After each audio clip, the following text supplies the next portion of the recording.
Good evening, everyone, and welcome to Hex Education. My name is Christian Day, and it's not Hex Education, it's Hex Offenders, which is part of mine and Brian Kane's Hex Education Network. Now, I don't know if you can all see me yet, so I'm just going to check. I never trust these things.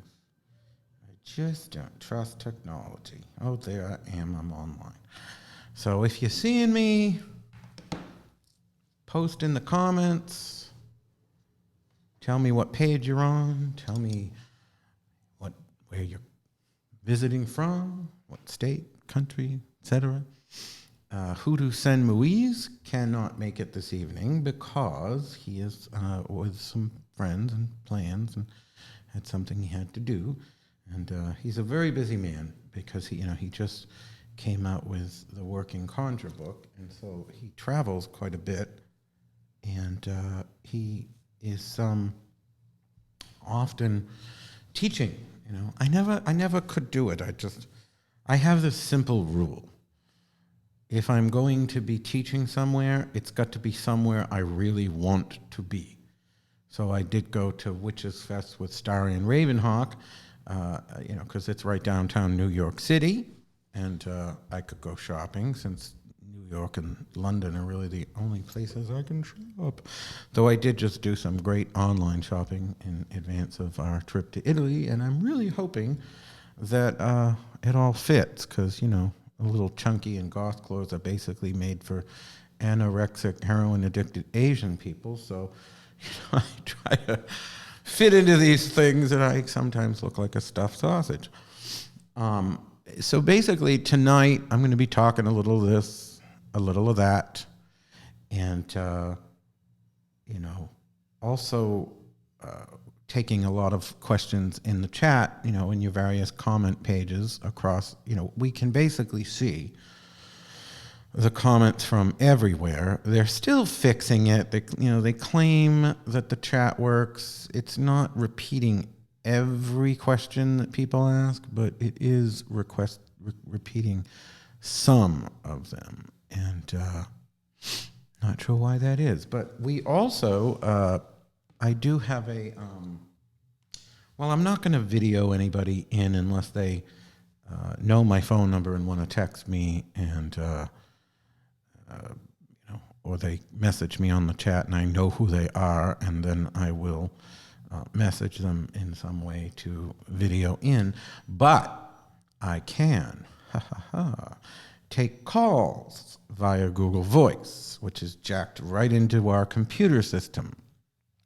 And the number to call in, though you won't be seen, because I don't think Google Voice does video, but the number to be to be heard, is 504-252-0391. That's 504-252-0391. I can say that in all the years that I did Hex Education, I only had a hater call in twice. They never seem to call in. I think they know that you got to have all your intellectual ducks in a row when you're going to debate me, because I'm well-rounded, not just around my waist. And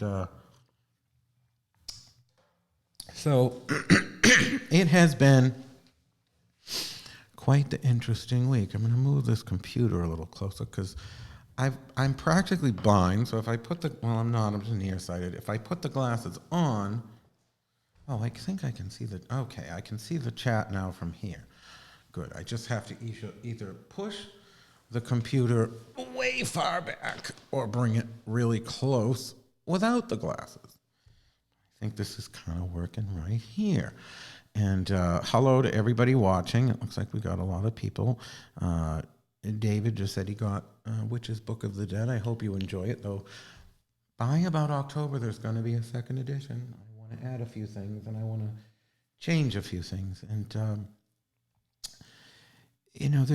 when I wrote that book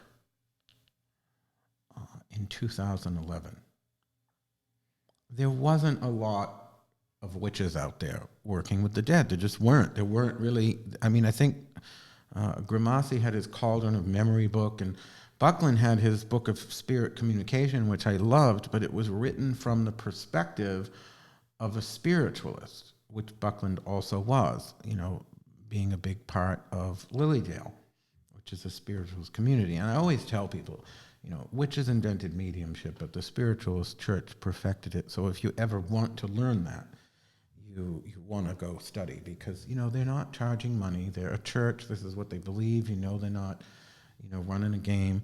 And, the psychics that we hire at the psychic fair, the best ones are often those from the spiritualist church. So we strongly recommend that type of training, and because I've never taken the time to do it, but that's how Sean got his training. He was spectacular. A number of people I know have gone there. And where was I going with this? God. Yes, and Mary Cleaver says, I have both hands. Well, they told me I could sporadically take the splint off.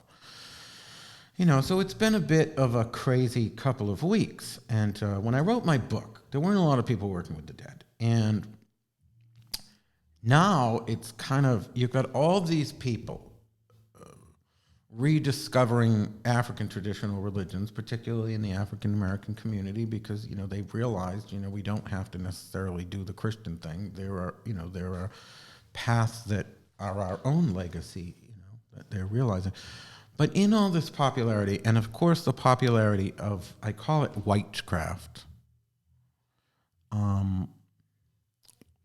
I think a lot of people saw my book in that vein because I went to so many primary sources, but I wasn't really following in the path of, my friend Robin Artisan, whose work I love, mind you, or Gemma Gary, or any of those people, who I think are all writing great things. But I think it's the same critique I have of a lot of people in the initiatory traditions, which I'm also in, is there's a sort of myopic tone that they only see this sort of window in. I think witchcraft is this giant window with a lot of panes of glass, and some of them are opaque, and some of them are swirled, and some are crystal clear. And I don't think any of us see through every one of those panes. I think we all have different ways of looking at the story of the witch, and we don't necessarily know what it entirely is. My best friend Sean said, the moment you completely define that word, and splay it open like a lab rat, it loses its power. And I agree with him. But, as I've watched my husband, Brian Kane, working on his book, Initiation into Witchcraft, and of course I get all the pages to go over the grammar, and I help check sources, and I'll do some research and what have you. And as I'm doing this, I'm saying, well, there's really, Margaret Murray was right. There really is a whole lot of evidence for operative witchcraft, but there is evidence for witchcraft as mystery cult, as, there's not a whole lot of evidence for actual initiation using the word, but you can go through some of the bits of Carlo Ginzburg and see that they had these cults and these groups, and it wasn't just some witch in the woods by herself. There was this idea of people getting together, doing magical things, and worshiping strange spirits, and Levi Rowland makes a powerful point that magic was treated differently in medieval and modern, early modern times than was witchcraft, because witchcraft had the additive association of deity, whether it was the devil, Diana was the first deity associated, or the Queen of Elfame, or my personal favorite, who's mentioned in Murray, which is one of the names for the devil, that is Christ's Sonday, Christsonday.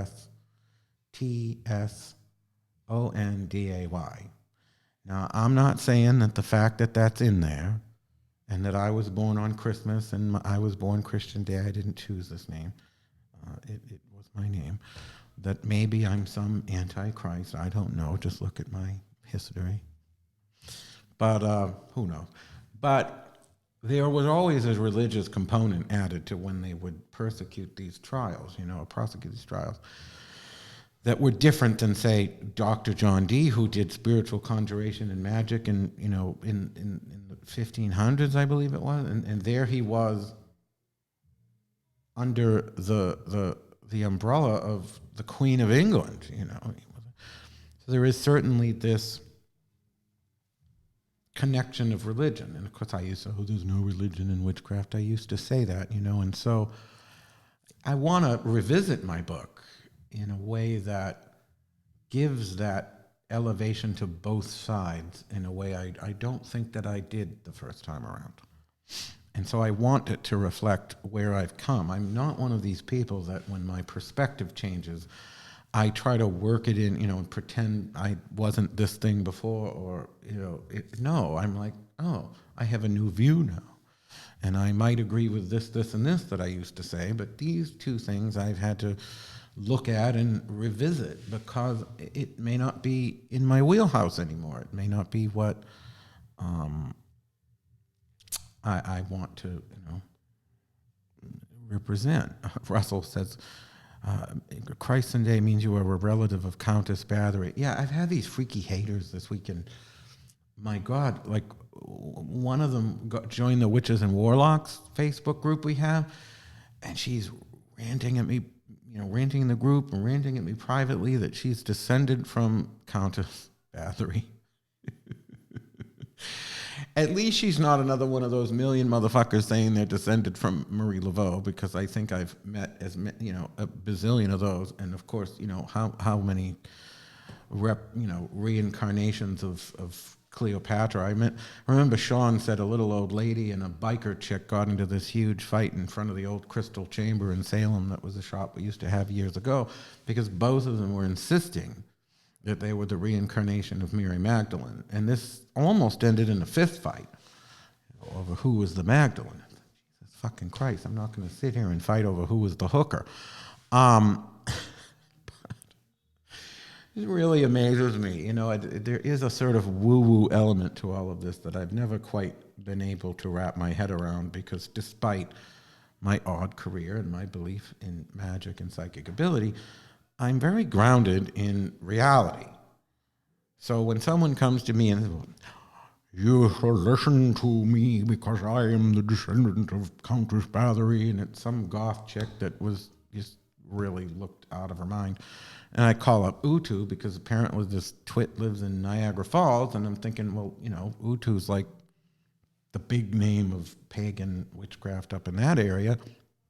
So I said, well, do you know this person? He didn't have one single mutual friend. She's got to be the biggest fucking pariah on the planet.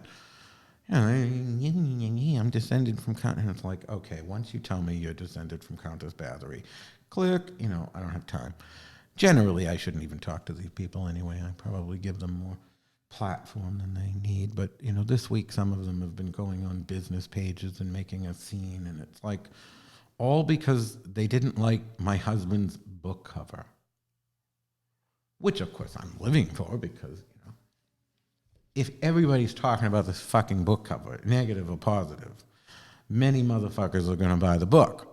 Just the way it is. I understand, you know, I love the movie Private Parts. I wish I had the audio clip, you know.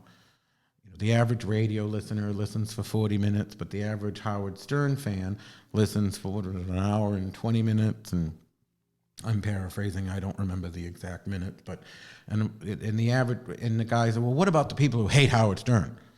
Oh, well, they listen an average of 2 hours and 10 minutes. Well, if they hate him, why do they listen? Same reason the fans listen. They want to hear what he's going to say next.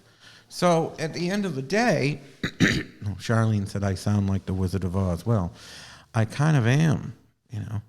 For all I do in front of the curtain, I do a whole lot more behind it. So I'm perfectly fine. I don't know if she means I'm echoing, though, because this room reverberates a lot, and I want to get paintings. There's these paintings you can buy that they cut the reverberation of the room. So as I was saying, you can call in if you want to be part of this and be heard at 504-252-0391. That's 504-252-0391. You are listening to Hex Offenders. I just love that name. You know, I like things that make people go, what the fuck was he thinking? You know, I was just saying on my wall today, It both bothers me and I guess really benefits me that people think I'm so arbitrary. I think they think that I just get up and I'm like, what am I going to stir today? And it's like, I am so much more calculated than that. There are never just one reason for something I do. There are levels. Somebody wrote, you told a countess to fuck off. We have removed 4 princesses, 2 princes, 3 kings, and a 13th generational witch from our group in the last 3 weeks, says Sophronia T. Dickon. Lisa says, can you blow up one of Brian's blow up Brian's cover and make it one of the paintings? I should. Mine's even worse. I'm just like, total fucking Liberace. But people don't, we talked about this on this show, that the spirituality, the aesthetic, it should drive, the magic should drive the aesthetic. The spirituality should drive the aesthetic. Whether you're Sen Muiz and you have a bandana on your head and there's some magical reason for that, or whether you're Tim Reagan that reads the Omen, and most of the time he looks like a hobo, but at least he wears the planetary colors. And so, in my case, well, yeah, I'm wearing the color black because it draws in light and absorbs energy and helps us to be psychic. As a priest, I wear white. That helps us to send out energy and project it. And so both, and of course, other colors are perfect for other powers. And, I wear this, gold pentacle because the gold and the diamond, help channel energy and their strength, and they're very solar. I got enough of the whole cuckoo Cancer moon. I always need a little of this, butch thing. And plus, yeah, could I have a tiny gold pentacle? Could I be a little less excessive and still be letting the aesthetic be driven by the magic? Well, perhaps, but I would also argue that if you look at most tribal cultures today, and you look at imagery people have created of tribal cultures in the past, the medicine people and healers and, and of course all the myths of witches, or the Thorbjorg and the saga of Eric the Red, or Canidia or Rixu, or, any of them, there's often a description of how bizarre they looked. And is it like, well, okay, are they just bizarre because that makes for a cool story, or is there another reason? I would argue there's another reason. It's someone said to me last night, a brilliant friend of mine, said, well, sometimes you don't want to be noticed. I said, well, that's true. I sometimes go into the store in the rattiest clothes that don't look witchy at all because I don't want to be bothered. But, when you're wearing attire that screams, look at me, which was one of the comments that came up in this conversation last night, I made the point that, well, absolutely you do that, but who is looking? Is it just the living, or is it the spirits? I believe that creating buzz, whether it be through your work, your art, your communication, your attire, whatever you're doing, creates this zhuzh on the spirit world as well. So there is a reason. Candelo Cambiza just came into the chat. He's a brilliant example, because all of us were on this fucking show last week, and literally, I could not take my eyes off him. Because not only did he have that fucking hat, but he's like blowing smoke, and the whole fucking square is filling up with smoke. And I'm like, this dude fucking gets it. That this isn't just a dog and pony show, that we are creating perceptions, not only with the living, but the dead and the discorporeal, energies that were not ever necessarily in the world of the living, that there is this, juice that you're creating with how you present yourself, how you interact. As I was saying earlier, when I wrote the book, there wasn't that much, you didn't hear a lot about the dead and witchcraft, and the ATRs weren't as popular as they are now. Now it's gone this other direction. I think some people got offended because I said, don't get so wrapped up in the magic of your ancestors that you forget your own. And, because some of these people, you see them and they're usually new to ATRs or Witchcraft or, one of these groups. And so everything is about, my ancestors have my back and my ancestors this and well, that's great. But what happens when they don't show up? about, do you have any internal power? Do you have something that you can draw from within you that's going to change the dynamic of the energy and the reality around you? Because that's witchcraft in its core. You know, it isn't just how we can manipulate or cajole spirits. It's about how we reach within and pull that out, that inner witch, and communicate with the world through that energy. And, you know, like I said, if people want to call in, it's not visual. If they want a video in, I have to message them on Facebook or something. But the number to call to voice in is 504-252-0391. That's 504-252-0391. And I'm using Google Voice. I haven't tried it yet, but it should work. And look, everybody's going to express their magic in different ways. You know, people got really... One particular person, I mean, there were a lot of people bent over Brian's book cover, and I was a little affronted because I fucking designed it. And, you know, my friend Keith loved it, and, you know, Keith Lane is probably one of the most awarded creative directors in the history of advertising. He has a fucking wall of Emmy Awards and Clios and One shows and everything, you know, and my friend Glenn Kennedy that used to work for him is one of the best graphics designers I've known. And they both loved the book cover. Of course, I knew I would find a problem with the kerning. That's the space between letters. And if any of you type witchcraft on paper for printed or whatever, you will probably have noticed that very few typefaces, someone is calling in, very few typefaces, hold please before you talk, because I just want to finish this thought. Very few typefaces type out the word witchcraft correctly. There's always too much space between the W and the I. And while I fixed that on my own book, I hadn't fixed it on Brian's yet. Caller, what's your name and where you're calling from? Huh. Oh, fantastic. Awesome. So what's your question? I've met you online.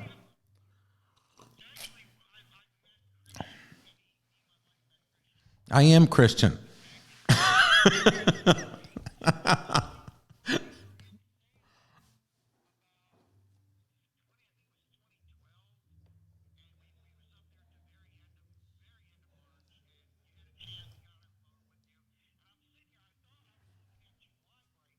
I am. Yeah, there's always a delay. Oh, they're saying they can't hear the caller. Well, I can hear you, but they're saying they can't hear you. Well, that's weird.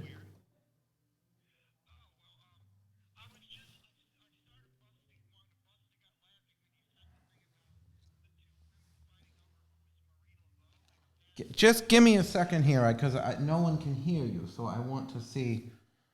Um, no, that's not what it is, because I can hear you in my roadcaster.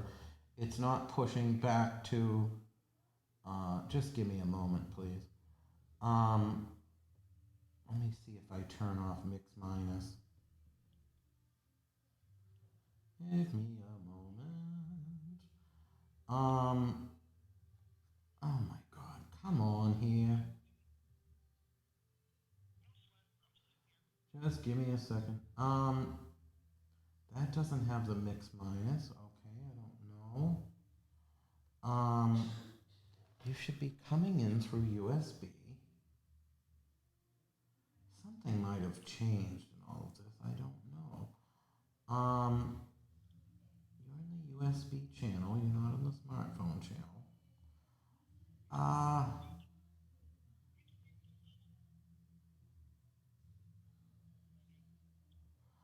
I am not sure why this would happen. Hold on, let me see what the settings are. I've never used Google Voice, but it's coming over to.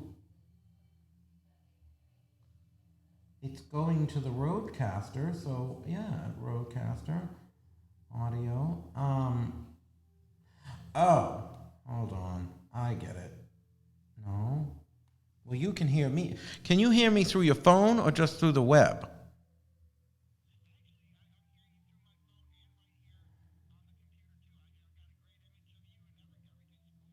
Uh, okay, but I am coming through on the phone. That's the most important thing.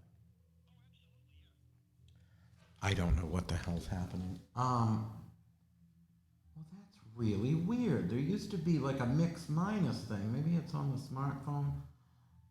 Presets phone call. Just give me a minute here. I'm trying to figure this fucking shit out. Hardware advanced. Let me turn off mix minus. All right, say something now. Yeah. This. Oh, Can this is Doug Helvey. Hi, can people hear Doug now? Eternal. Yeah, this is Doug Helvey from the Eternal Harvest Church of Witchcraft in New Bern, North Carolina. Can you hear that? Did people hear Douglas? So basically, when I turn off, but if I use the mix minus with Wirecast, that screws other things up. So that's going to be concerning. Okay, I just heard myself through your speaker on the delay. Yeah, you have to turn off the computer. I mean, not the computer. You have to turn the sound down on your web. You should only be hearing me through the phone. No sweat. That's easily done. It's easily done. I will turn my sound down. I assume I'm hitting the right thing. So I should be just through the phone. Okay, I turned my sound down. I have a thing called mix minus because when I bring people in through video, they end up echoing because it's coming through the web. But when you what that does is it screws up the phone call. So now I have to figure out what we're going to do when there's a phone call versus something else. Well, what I could do is I could go through the Bluetooth, but the problem is we have such a lousy Wi-Fi in this room that I wouldn't be able to do that. But in the future, when I've reset the Wi-Fi, I'll be able to go through the Bluetooth of the this Rodecaster mixer, and I'll be able to do it that way. But it's just terrible. It's a terrible connection. And well, no, so I guess what I was going to share with you, which is it's funny, and it's a quasi takeoff of the thing one of the issues you've been talking about tonight, was that over the years in my own practice and me and my wife's work down here in New Bern, North Carolina, we have seen so many different, quote, pagans and witches who we've tried to keep a straight face with when they've stood there and told us they have, quote, a pet dragon with them that walks around at their right foot, or they are, or they themselves are any myriad of beings that, assuming you believe in them, actually dwell in other realms and realities. And my wife and I are in our late 50s, and we are just so we got to a point where we no longer even worry about keeping a straight face. We're more likely to laugh at somebody if they pull stunts like that nowadays. I was laughing at those people in my 20s. I've never been nice about that.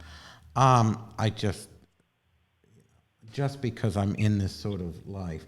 I think now that I'm looking at this technically, I think that when I bring the video callers on, what I need to do is make sure that they are also wearing headphones, because I think that is what's causing the mix minus problem and the echo. So, yeah. So, anyway, thank you for calling in. No sweat. And that was funny because I'm in that same mindset. It's like, where did they teach you to talk like that in some Panama City sailor want a hump bar? Remember, as good as it gets. Or is it getaway day and your last day it is whiskey? Sell crazy someplace else. We're all stocked up here. Thank you, Douglas. No, it's just ridiculous. Like, I'm not interested in people's fucking woo-woo stories. I'm interested in how they're using magic to change their life. And if I can help with that, great. So, yeah, I am going to have to test this. I think when I have people call in and video. They're going to have headphones because I don't want to have to deal with this mix minus because then I can't take calls. Anyway, where was I? If people have questions in the chat, definitely ask. So, like I said, your ancestors are a powerful thing to work with, but you also have to recognize your own power. And when some of these people, God, they got Brian's book, like Keith, who I just mentioned earlier, Keith Lane, is a really brilliant creative director in advertising and co-founded one of the top ad agencies in the world, told me many years ago, and I think this really applies to anything in your life, really, that you try to create, and that is never let the design drive the concept. And the way he explained it, if I recall correctly, you get these people and they're like, I want to design your flyer, but I think it should be on rice paper with, blue ink or whatever. They're not thinking about what is the story of the brand, what is the story of what you're trying to sell or put out there or whatever, And so when I created Hex, I very much allowed it to develop from a core concept. That it was the dirty part of the city, the maybe rural, but it wasn't rural. It's not really rural. I would say it's more dirty part of the city. It's gritty, it's bitchy, it's rock and roll, it's visceral, it's guttural, it's powerful, and it's all of those conceptual ideas. And so Omen, when I created that store, it needed to be something else. It was more sophisticated, elevated, also powerful, but more delicate, feminine, healing-oriented, but in no way less powerful. The way Brian described it, Hex would be the Wicked Witch, Omen would be Glinda. Neither one of them are anything to sneeze at, but they're very different in tone. And it was Brian who first suggested that we needed to move the Celtic statuary down, which we're still in the process of doing, down to Hex, and all the Greco-Roman down to Omen with the Egyptian, because those were more sophisticated city cultures, whereas the Celts and the Norse and Hoodoo and that kind of thing that we have at Omen are more visceral and more tribal and more get your hands dirty. So, there is this conceptual thing. And so for Brian's book, we brainstormed that together because Alexandrians wear white, which, of course, this was going to be this dramatic shift from the witch in black on a cover. And the pose was a huge part of the concept, that he was in this kind of repose, Egyptian kind of look, on his knees, looking up, drove the point home that as a priesthood of witchcraft, we are also in service to the gods and to humanity. That it's not just operative magic. And I like a lot of these books, the Gemagari and all of it, but sometimes they forget that, that's not all there is. If you look at some of the really, I love Paul Hewson's book, and that has religious elements to it. It absolutely does. And but it's also operative. So operative meaning the actual practice of the craft, witchcraft. And it's when people get so myopic. It's like those, the people that would run around in Salem, you're not initiated, you're not a witch, and they could be really haughty about it. And it's like, fine, you throw your worst curse, I'll throw mine, bitch, and let's see who fucking wins. Still here.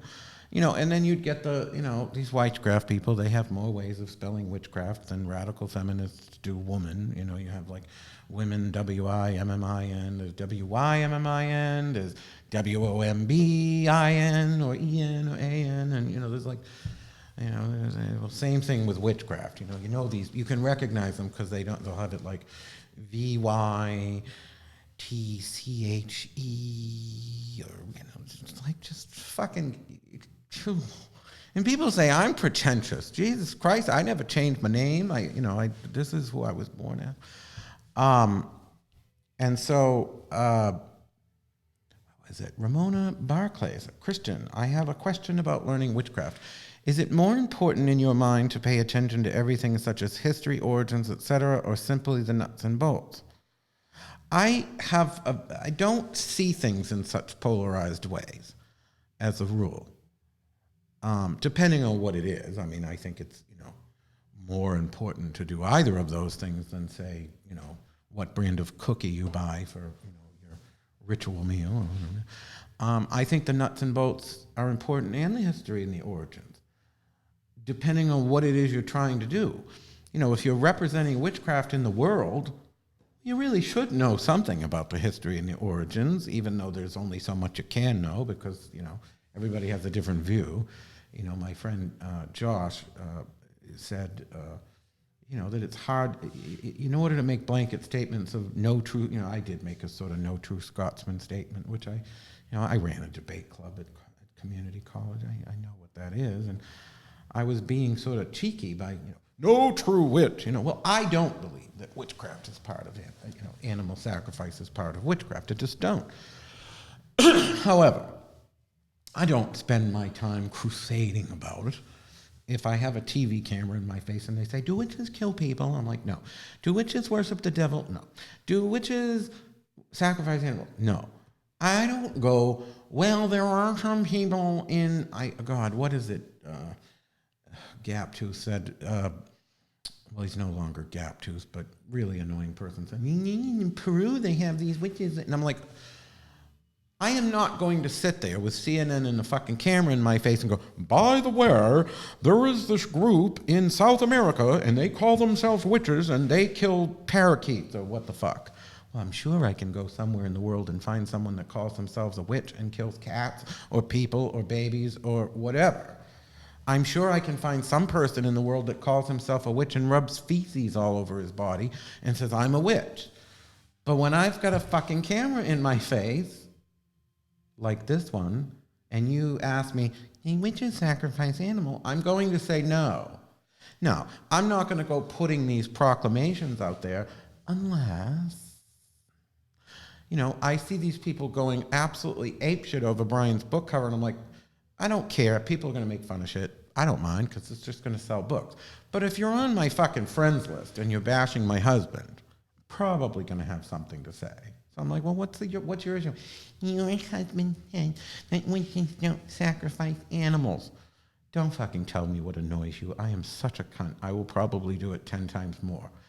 And, my friend said to me last night, he goes, well, don't you understand that if you put out that animal sacrifice is bad and witches don't do it, that they might come for the ATRs? You have a responsibility and a platform. Oh, you're absolutely right.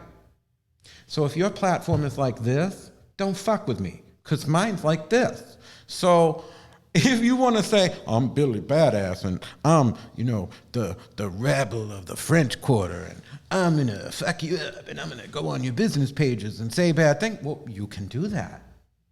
And I can say, animal sacrifice is not part of witchcraft and put a cute picture of a kitty and make sure that it's shared hundreds and hundreds of times.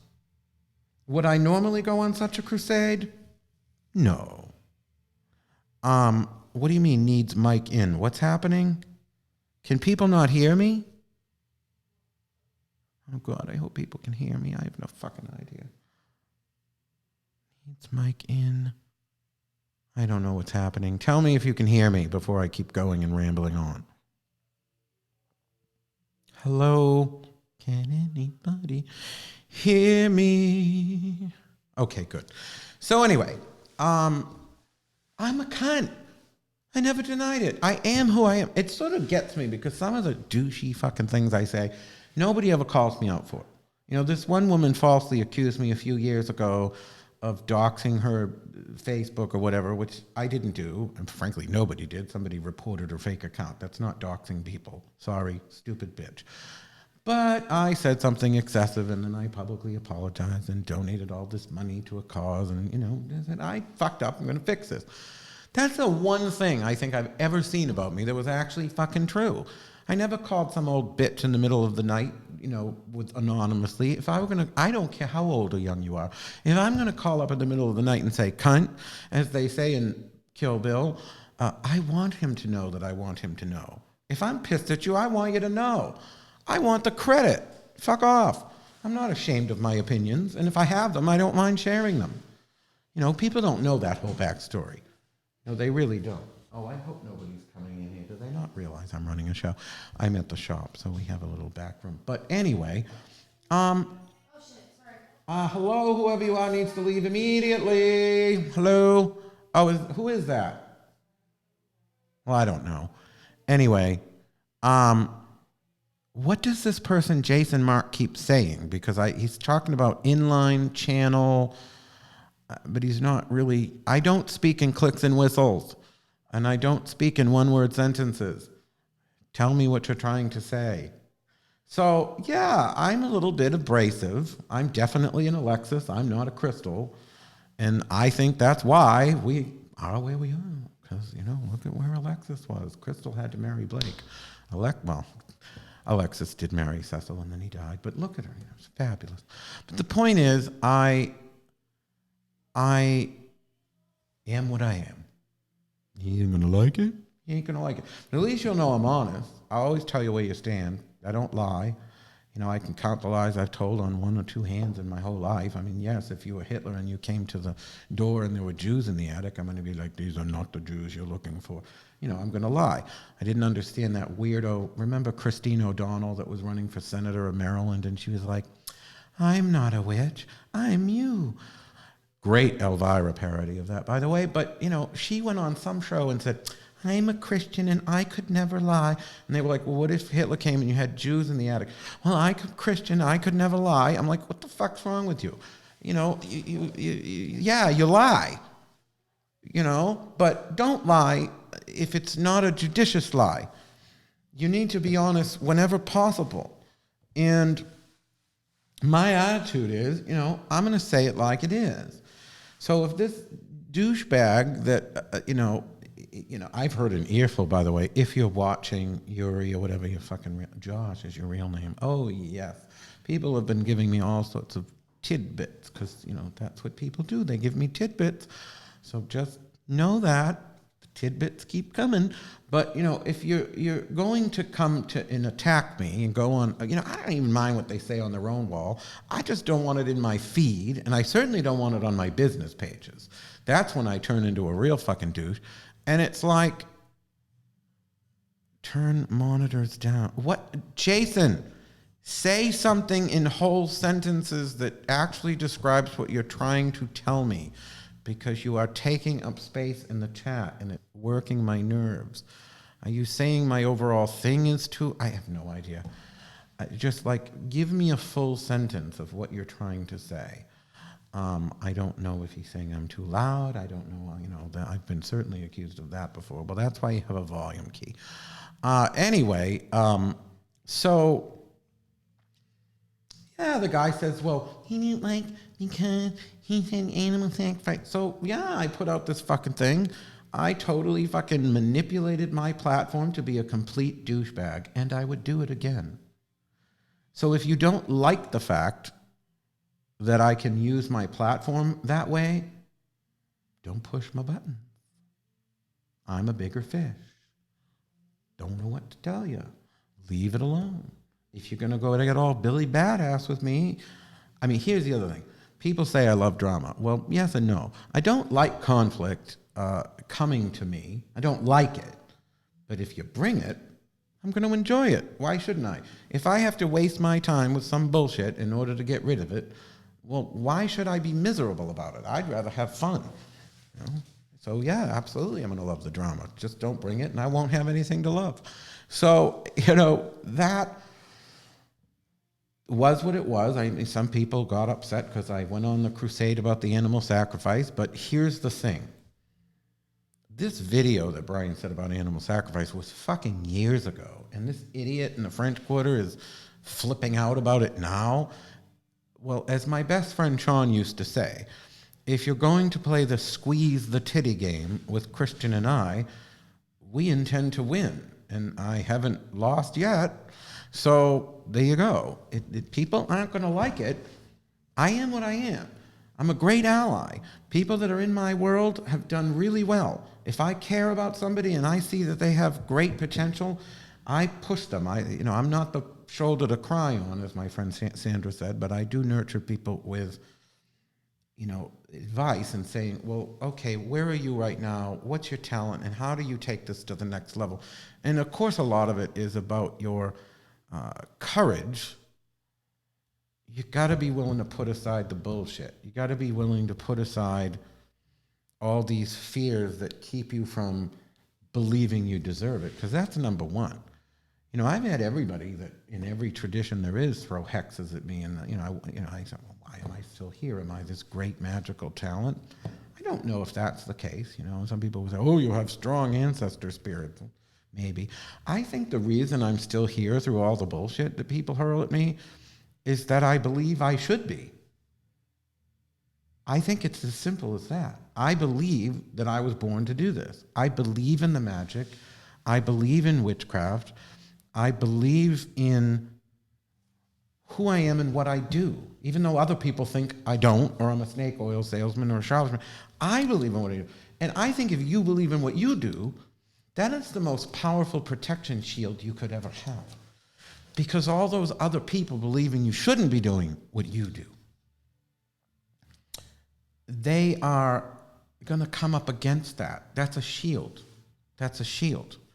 That says that when that negative tude comes over your way, it bounces up against this, and there's a difference between arrogance, because true arrogance, they often don't actually believe they deserve it. They're puffing themselves up. I really fucking, I believe that I am where I'm meant to be, and I'm doing what I'm supposed to do, and it's like I just keep going forward. I sometimes get caught up. My mentor, Lori Cabot, will often pick on me because she doesn't notice it. More people have hated on her than they ever hated on me, and she don't even notice it. Granted, she doesn't use the internet either, but she does it's tunnel vision.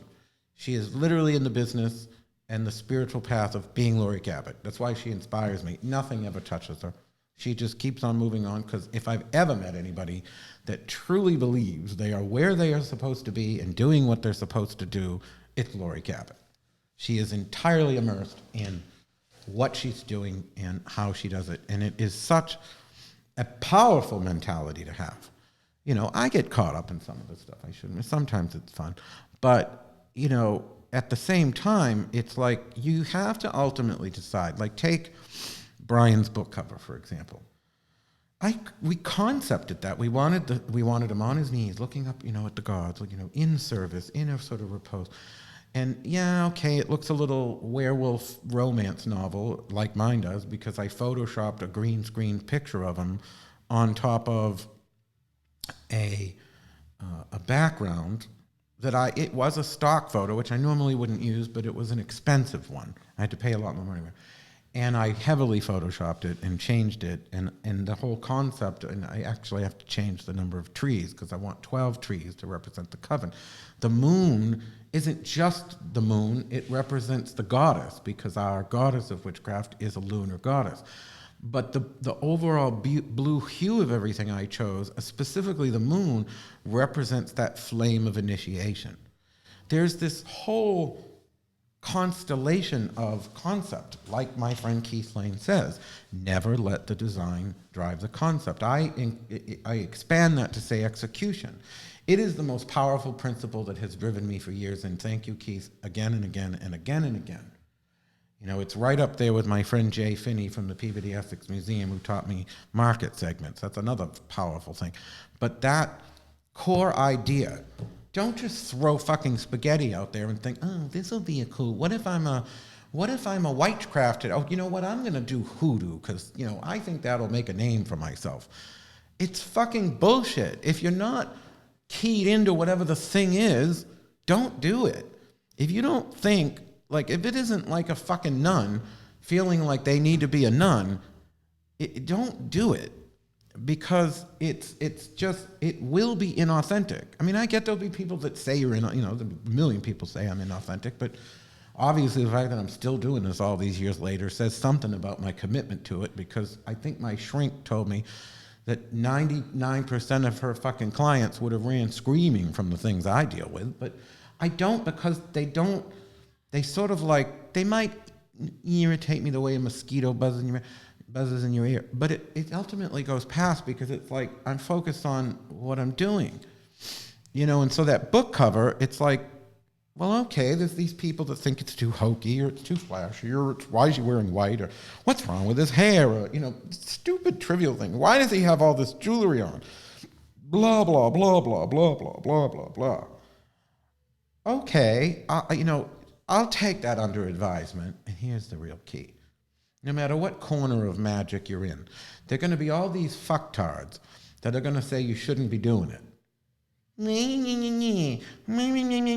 like that woman, I don't know her. I mean, she seems a little hokey, but I don't know her. That conjured Cardia or RVB or whatever she, And I remember everybody was fucking freaking out because she was doing a butter candle, and that wasn't traditional hoodoo, like I would know one way or the fucking other.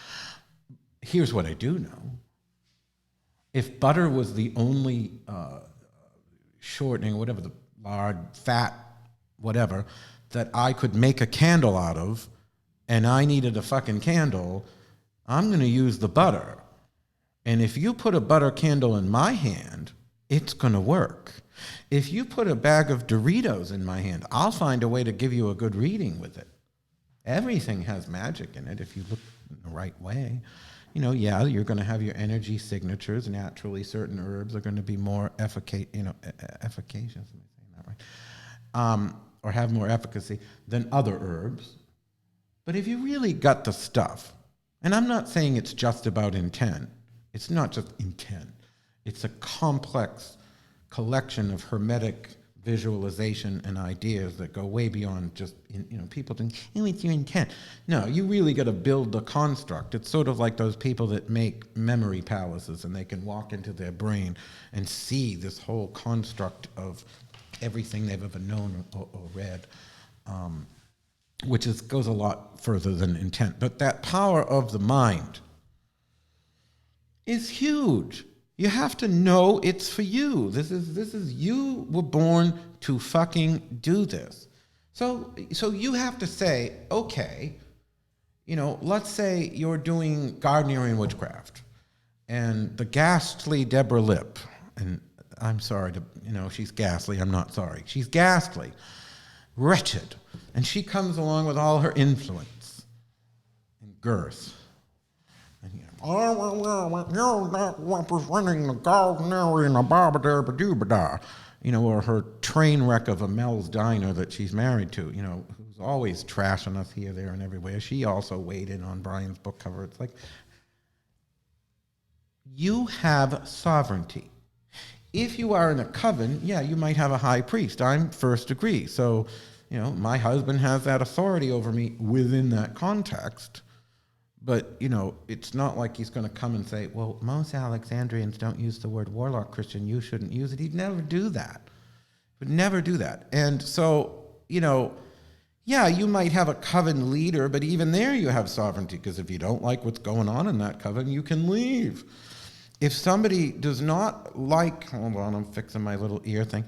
If somebody comes along like wretched Deborah Lipp and tells you you're doing it wrong. I mean, I remember when Brian first became Alexandrian in 2014, these people were fucking flipping out all over the place, and no one knew who he was, but they were attacking him because he was with me. And so, now it's funny because he's gotten such a platform of his own that now I get people attacking me because, like this Yuri person, because they don't like him.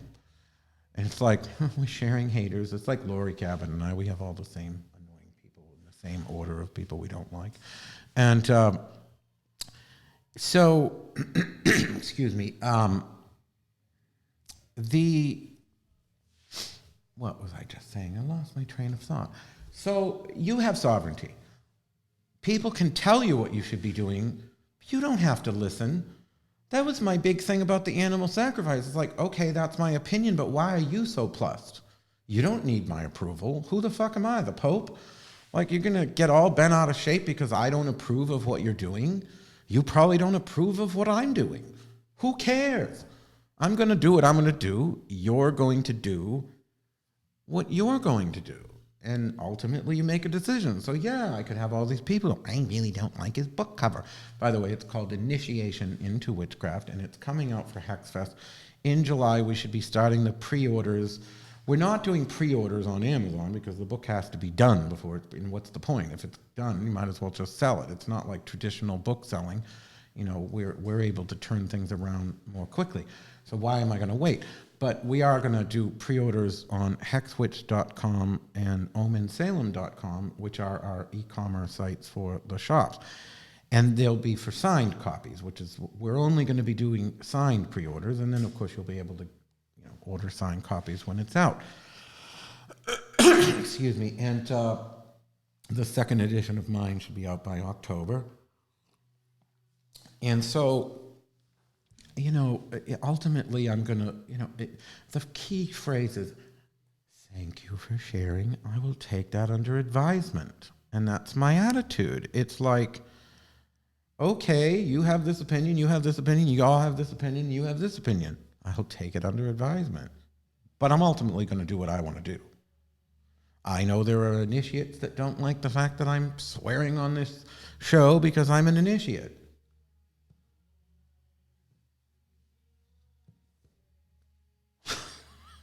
Whatever. I'm going to do what I'm going to do. At the end of the day, I think Cher said it best when she used to get all those commentaries about her plastic surgery. She said, if I want to put my tits on my back, it's between me and God. I don't answer to anybody. I simply don't. If I defer to you, it's because I respect you enough to defer to you, not because I feel like I owe you or because I'm somehow compelled to. If I respect you and I defer to you and I honor your opinion and make it my own, it's because I respect it. I don't owe anyone a thing. So, let me see, I have this friend. Oh, the number, by the way, is if people want to call in. I turned the mix minus off, so that should be fine. 504-252-0391. That's 504-252-0391. I don't know that this is going to be the permanent way I take these calls, but, it is something we're planning to do. Everyone is on, so Michelle Raven Bentley said, everyone is on their own path. Only you know where you are heading. Take notes from others, but choose whose advice you take. Exactly. As Laurie Cabot says, we are all sovereign. We are all our own person.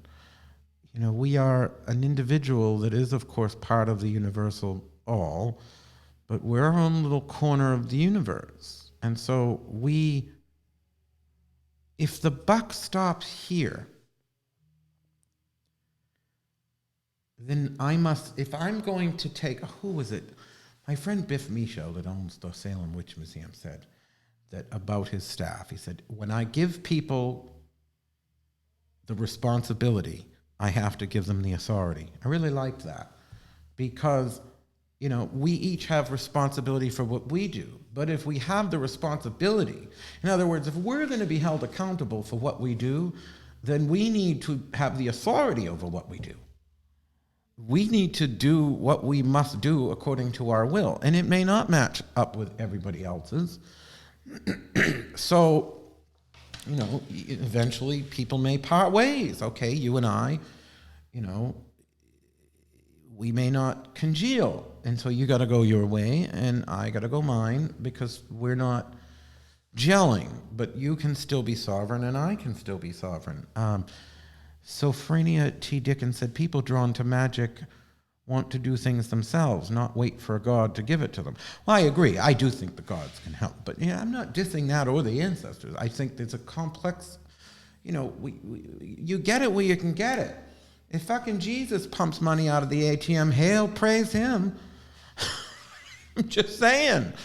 That's, get into the whole cultural appropriation thing. I get annoyed because it's like most religions want people to pray to their God so they don't fall and fade away and die.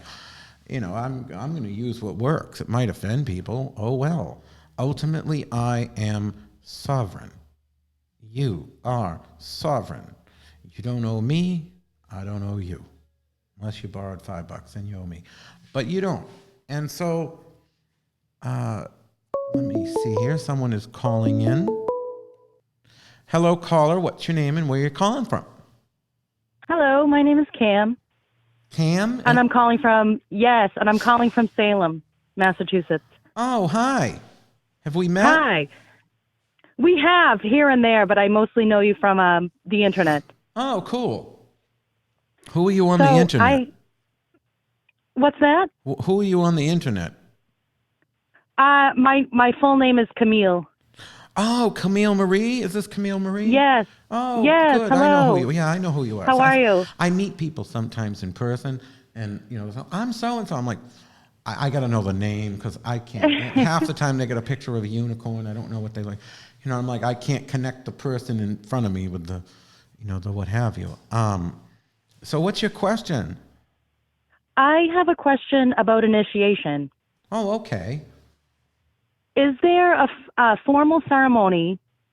What is expected if someone is to be initiated? Is this something you can speak about publicly? Well, there's only so much I can speak about as an initiate because a lot of it is secret, but I also, I can say a little, but I have to ultimately defer to my husband because, after 30 years of, being, king, cheese, witchy man, I'm just first degree, and I'm okay with that.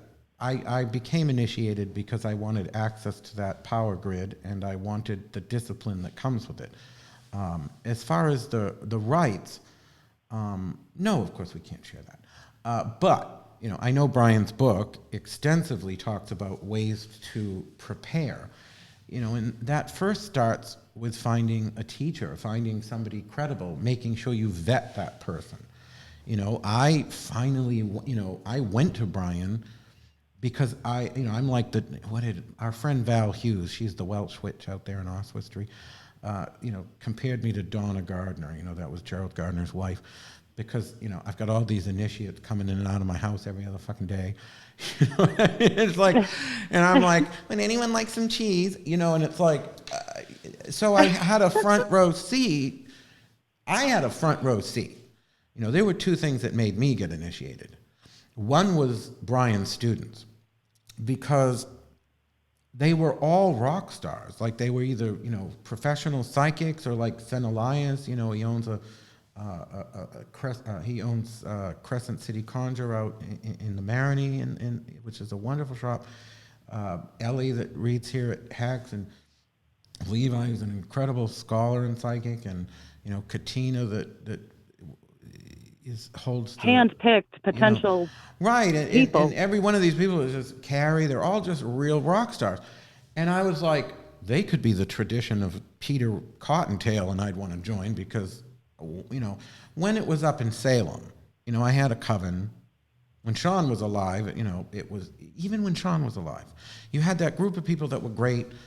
Sean was a little ad hoc about it. He'd meet somebody at the bar and go, hey, I want to come to my rituals. So there was always that didn't always work for me. But, when it was me and Leanne and Sandra and Lorelei, it was basically us bringing all the juice and everybody else is there for the food.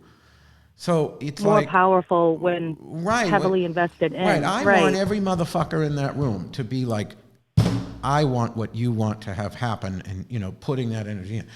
And then there was, I walked into Treadwell's in London, and there was an Alexandrian book sign for Jamal DeFioz's book, All the King's Children, about Alexander's and his students. And, I psychically, I walked into the room, and I saw it visually.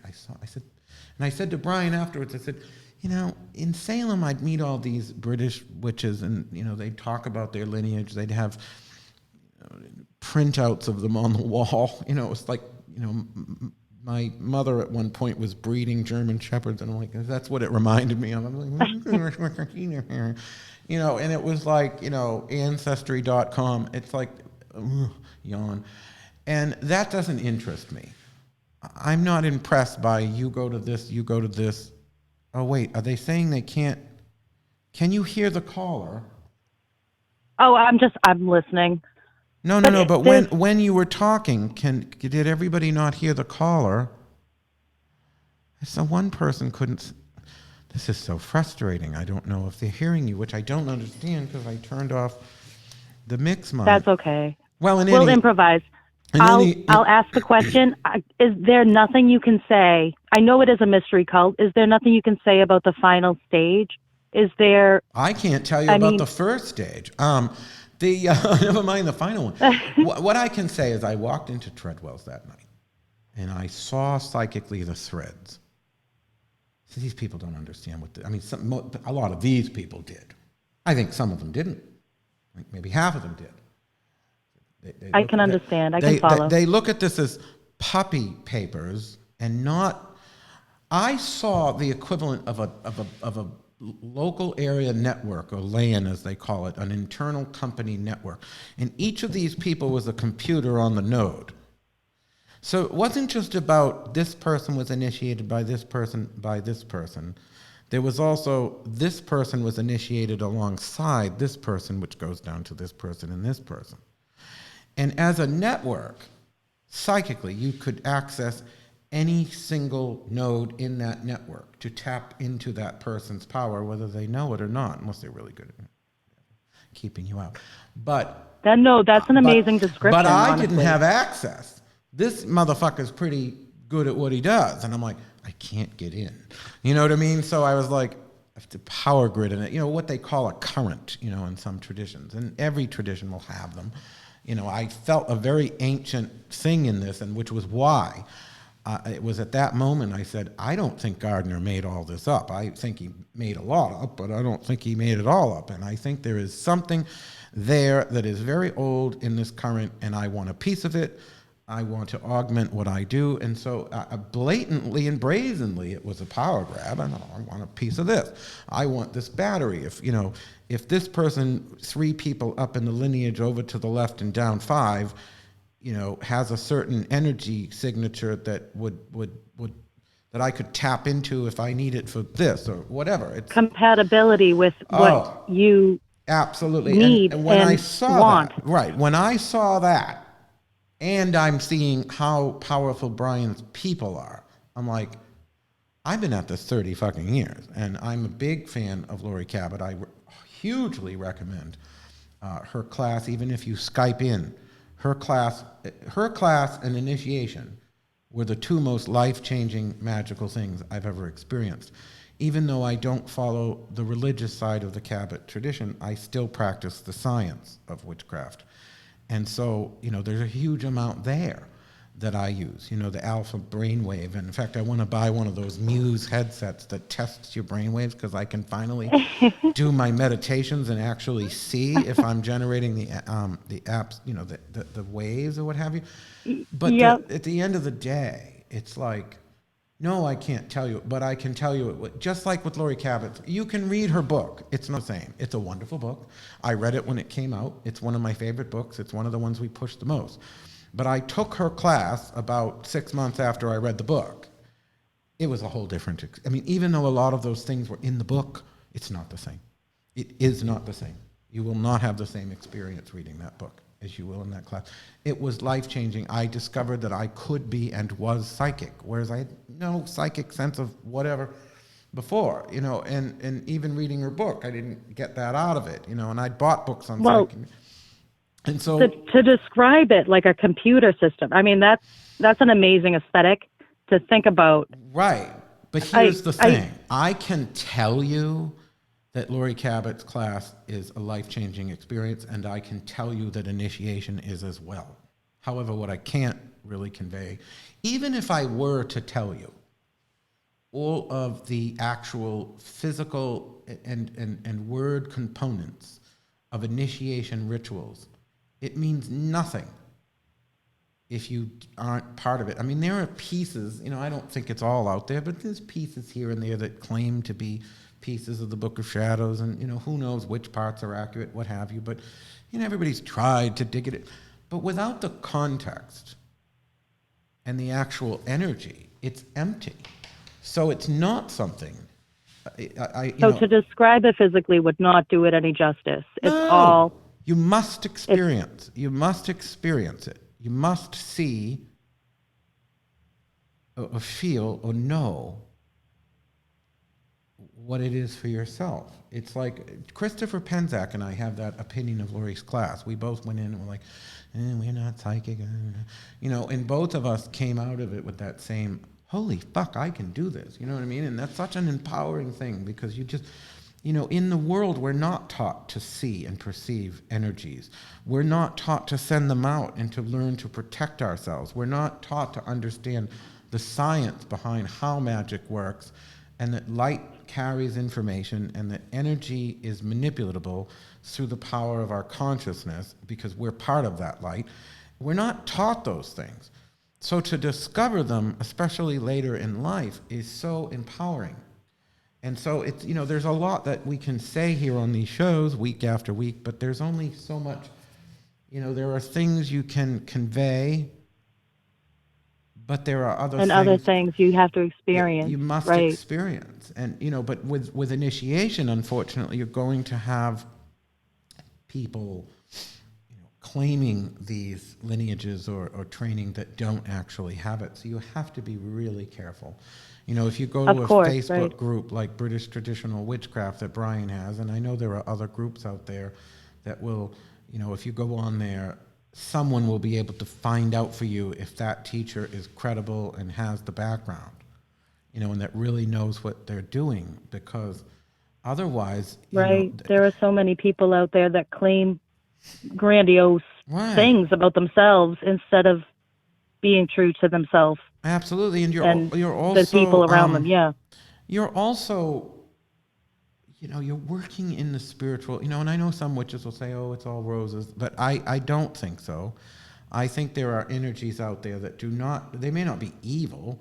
Fire ants aren't evil, but they're going to sting the fuck out of you if they land on you. If they crawl up your foot. At least me, and they love me.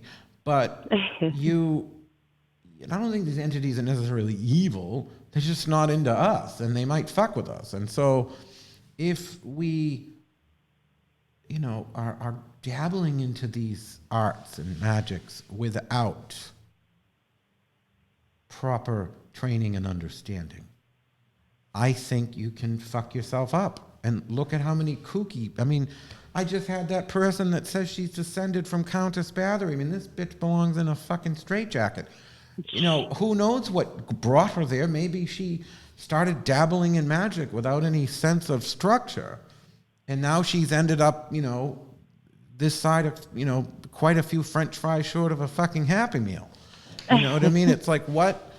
To state anything that blatantly without "I believe" in front of the statement, maybe a little, well, unless you got DNA. Borderline. No, and it's not always about believe. You shouldn't have knowledge.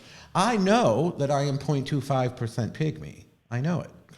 Well, unless they suddenly changed the DNA because all my Italian went to the French. But here's what I also know. If I show up in that area of Africa, wherever pygmies live, they're not going to have anything in my size. They're not going to probably understand. They aren't probably going to share with me the secrets of pygmy spirituality. They're going to take 2 looks at me and be like, who the fuck are you? You know what I mean? And my little pygmy DNA or ancestry or whatever you want to call it isn't going to matter. And I think that we as magical practitioners need to be realists. Now, Tiana Bennett said online groups is not the best place to start, in my honest opinion. Well, it depends.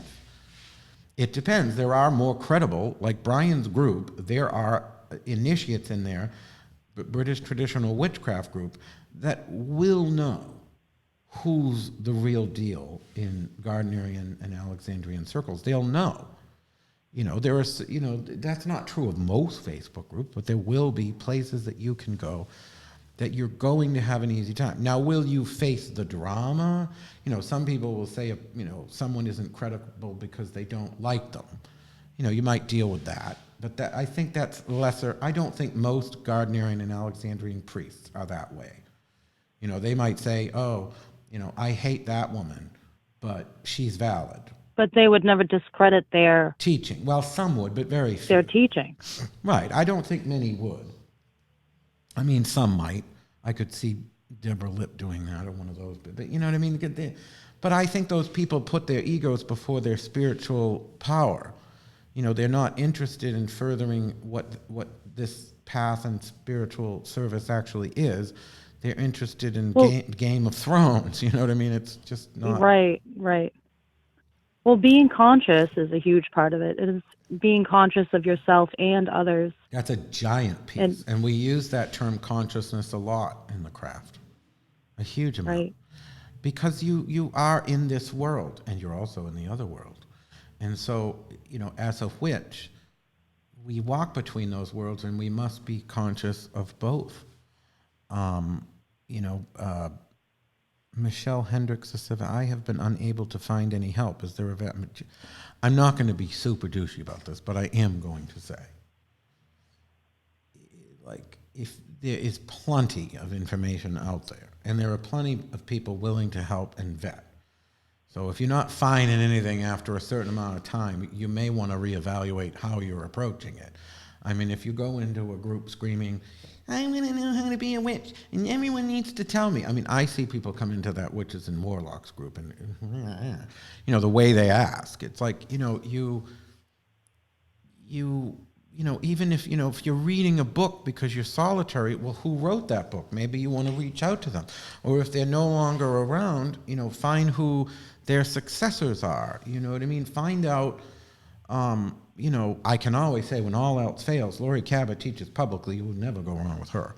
And there are people that don't like her either, the same that they don't like me. But, you know, I think she is phenomenal. Now, that's not what the same exact thing I do, but I work a lot with what, you know, it's very much a piece of what I do. Just as the necromantic side and the working with the dead, I learned from Sean, you know, Sean Poirier. Each of these things that I have in my toolbox is,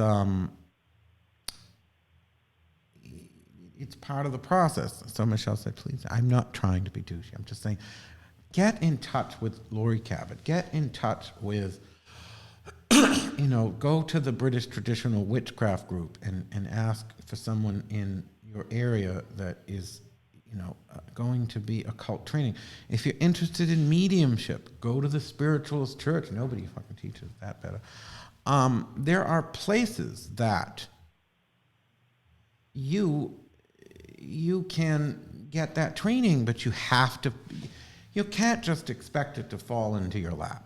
And I realized it was easier for me because I was born in Beverly, which is one town north of Salem, but I mean, I was so oblivious growing up. I had been aware, on some level I was conscious of Laurie Cabot because she used to go on the morning Michigas, the mattress Michigas, whatever it was called, Charles Laquadera's morning show on the Rock of Boston, WBCN, which is no longer with us. And she would do the color. I used to own a book, The Witch in Every Woman. Yeah, that was that was her fourth book. And so it's Power of the Witch is my favorite, but they're all good. But she used to do the color of the day. And I'm like, who's this color of the day? I was vaguely conscious of her.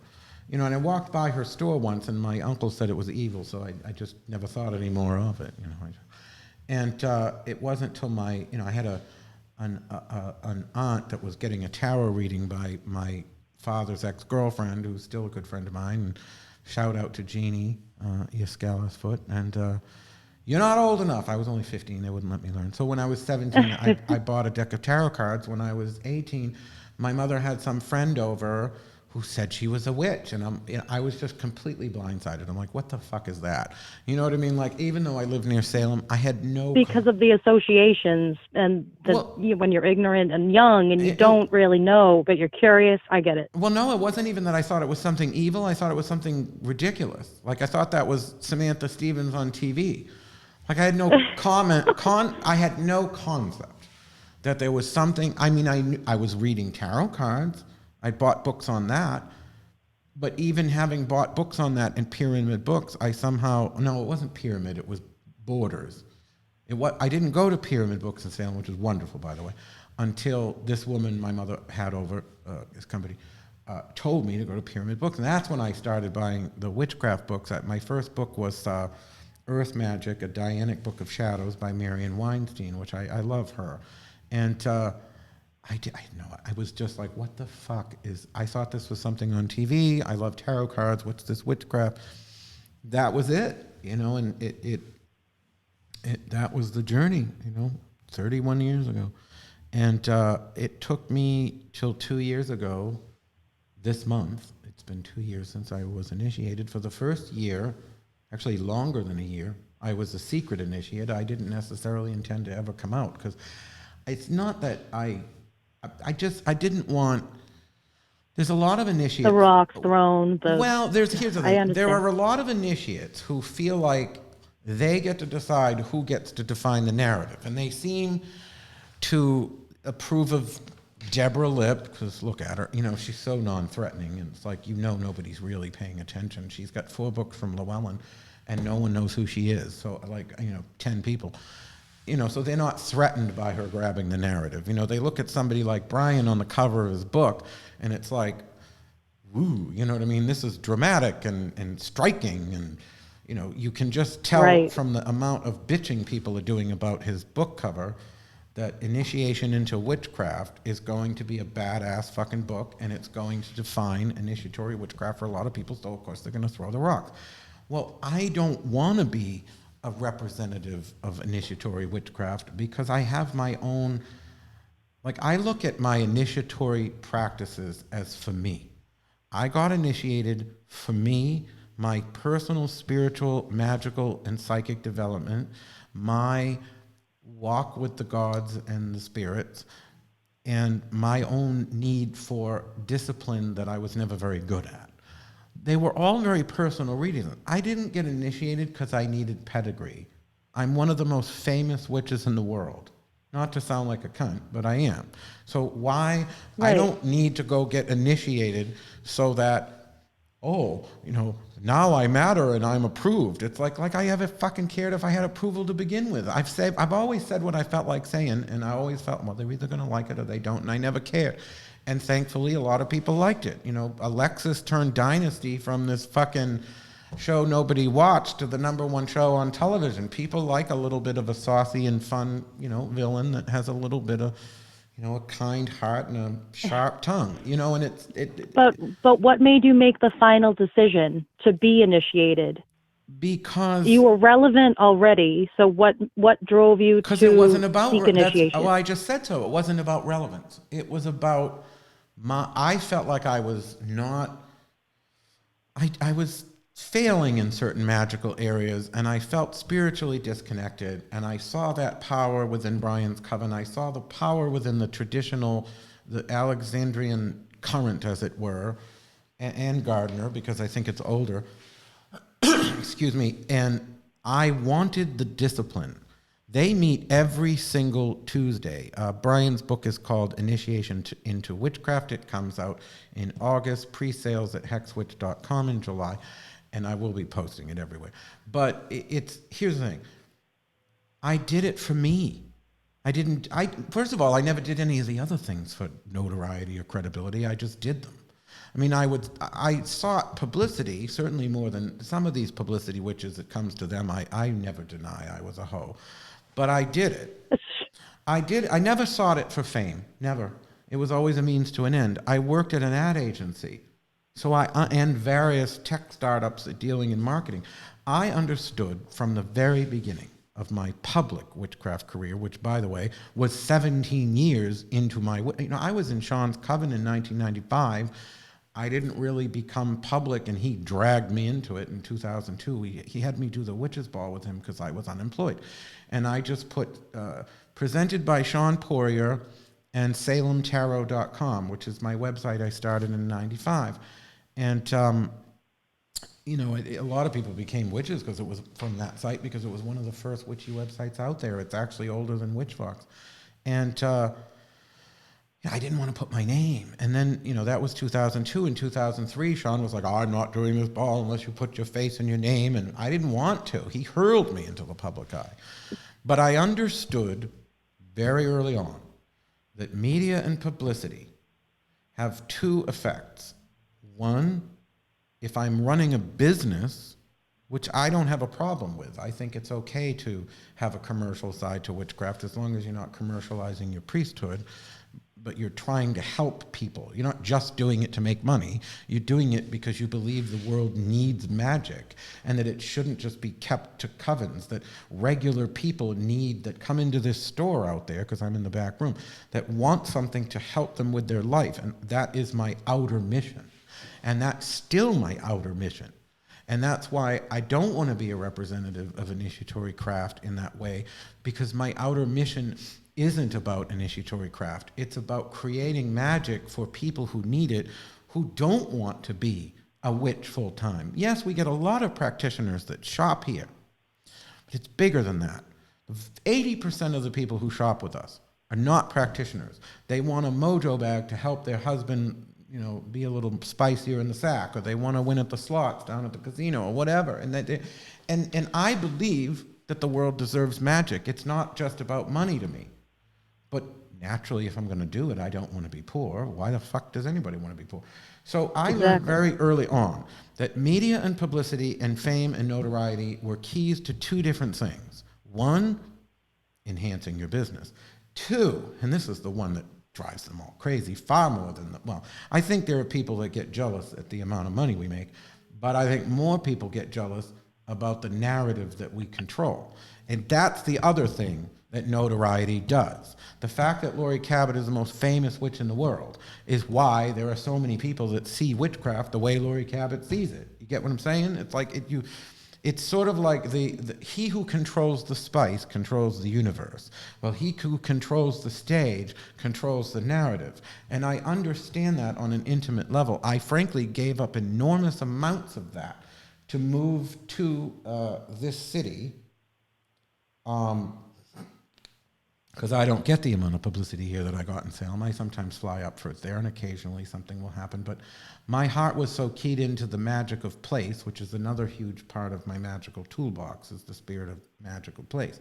So it drew me here, and I said, this magic of this city and the food are more important to me than notoriety and whatever benefit I can gain from it. And by this point, the stores have their own notoriety separate from me, and I wanted that. When I created the brands for Hex and Omen, etc., and the Hex Fest and all these things, I wanted them to stand on their own so that when I'm 90 years old, I can still live off of those things, but I don't have to be scuttling about the store because my name doesn't matter. It's Hex that matters. It's Hex Fest that matters. It's Festival of the Dead. It's Omen. And I want magic to go on. Right. And after I'm dead, I want these legacies to go on. So the reason that I don't, I'll say, I'm an initiate, and this is great, and this is why you should do it. I don't want to represent it. I may stay first degree forever. I don't know. I doubt it, but my main goal is to learn the tradition, to do it, to be of service to the gods and the magic and the spirits and my coven mates, etc., and to personally develop my discipline and magic. It is a personal, religious, and magical path for me. My outer witchcraft as a warlock, which I still very much use, even though it's not necessarily Alexandrian, it isn't Alexandrian, really. They don't use that word to describe themselves. But I use it because it's part of my bigger picture, which also includes my witchcraft as a science that I've learned from Laurie, the spirit necromancy that I've learned from Sean and on my own. That is the bigger picture of me. It's like, how do I serve the world with magic? And they don't have to be a student. I frankly don't want to teach. I don't enjoy it. I feel like most people don't listen. So I'd rather write a book and then they can do it. I'm probably going to do classes at some point, but I'm skittish about it because it's like, I get frustrated when people don't listen. Someone asked, Douglas asked, I'm actually going to hang up so I can focus a little more on the chat, but thank you, Camille, for calling in. Thank you, Christian. Thank you. Thank you so much. And so Douglas said, I've noticed in the past that Laurie Cabot calls the religion witchcraft and not Wicca. I'm so glad you asked that, because some toothless trailer creature went off on her on YouTube years ago because she said there's not a religion of Wicca, it's called witchcraft. And she thought that Lori was saying Wicca's not a religion. That's not what she was saying. She was saying that it is a religion. It's called witchcraft. Now, you often see in the dictionary that witch comes from the word, and it looks like it says Wicca and Wicca. Now, part of the research for Brian's book, of course, as I'm fact-checking and running his sources and this and that, and I'm going through and I'm reviewing all of these things, we discovered,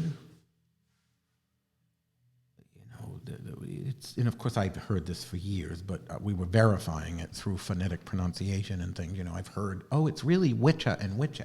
But I didn't know for sure. Now we're actually getting into the nitty-gritty of what the word means. So I'm looking at it and I said, well, Witcha and Witche, and this is Anglo-Saxon, which is also known as Old English. They're the same thing.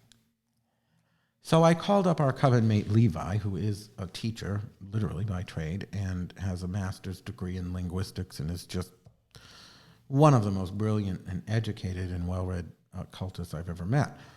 So I called him up and I said, Levi, and he hosts, Covendom with my husband Brian on Friday nights, 7:00 p.m. Central Time. And so I said, Levi, is Anglo-Saxon a gendered language like Italian, or French, or Spanish? He said, yes. I said, because modern English isn't. Right. I said, so. Well, wouldn't that mean that Witcha and Witche are actually gender variants of the same word? And he said, well, yeah. I said, oh. I said, so if you took the gender off in order to translate it for modern English, what were you left with? He said, witch. So Lori Cabot is right. And of course I called her right away. I said, you were right. The old word for witch is witch. It's not Wiccan, it's witch. The Witcha, Witche are gender variants if you're referring to a man or a woman. Which is funny because people get on me when I say witch and warlock as though, how can you divide up by gender? Well, the word Witcha and Witche divided by gender, and priest and priestess divide by gender. Why can't I? Whatever. I like the name warlock. It sounds sexy.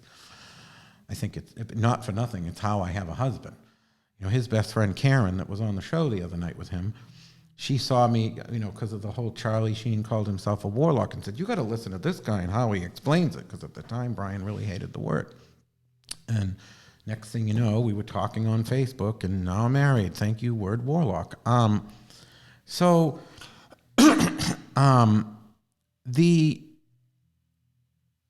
Douglas? So yeah, so Lori's right. I mean, I don't know if it's witchcraft or, there's this book that's rather challenged in academia, but I do like where it's going. That book, Tribe of the Witches by Stephen Yates, which talks about the Debuni and the Witchy tribe of central England, and that maybe that's where, they were actually a cult of witches and the goddess. And so, I don't know. I mean, like my friend on the phone said last night, when you're trying to define witchcraft, you're going to have a real hard time. I mean, Brian makes a valid point that Gardner was the first person to publicly say, I am a witch. So he kind of has, first dibs. It's hard to kind of knock that out with all the other things that are out there calling themselves witchcraft now. So it's anyone's guess what's real and what isn't. At some point you have to decide what research speaks to you. And this is, someone said earlier, what's more important, the nuts and bolts or the history or the what have you? And I said, I think it's all important. I think that you've got to know who we are. You've got to know our legacy as best as we can.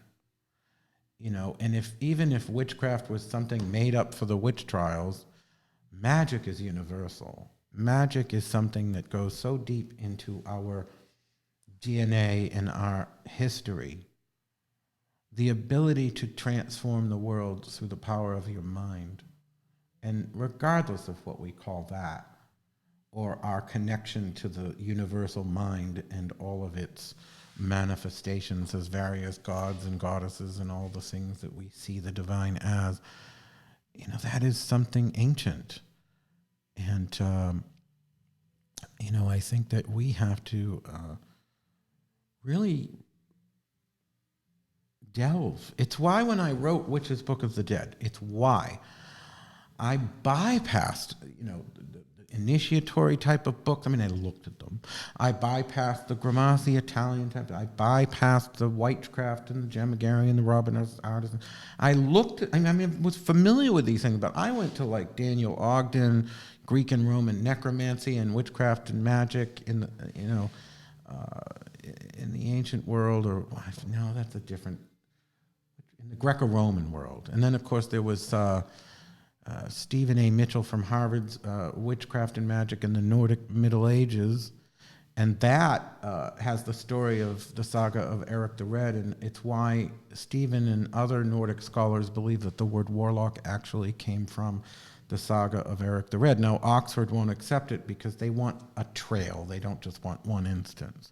So they still go back to Werloga, or however you say it, which is the Gaelic and means, oath breaker or liar. But at the same time, what was that? You were lying about, if you were lying as a witch, you were lying to get away with doing it. You were lying to the church. You were saying, that they called you a traitor, it wasn't because you were betraying other witches. I still have a $10,000 reward for anybody that can give me something prior to the witchcraft revival that says warlock is a betrayer of other witches. If it were a betrayer, it would have been a betrayer to the church. In that sense, I betray the church every day because I do what I want and I practice magic and I worship the old gods.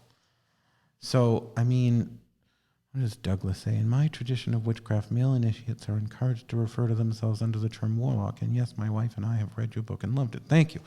I really wanted to go into the that old materials, and it was funny because I'm not going to name this person because I really don't like him, but he did make a good point. This one particular podcaster, he was the one person that noticed.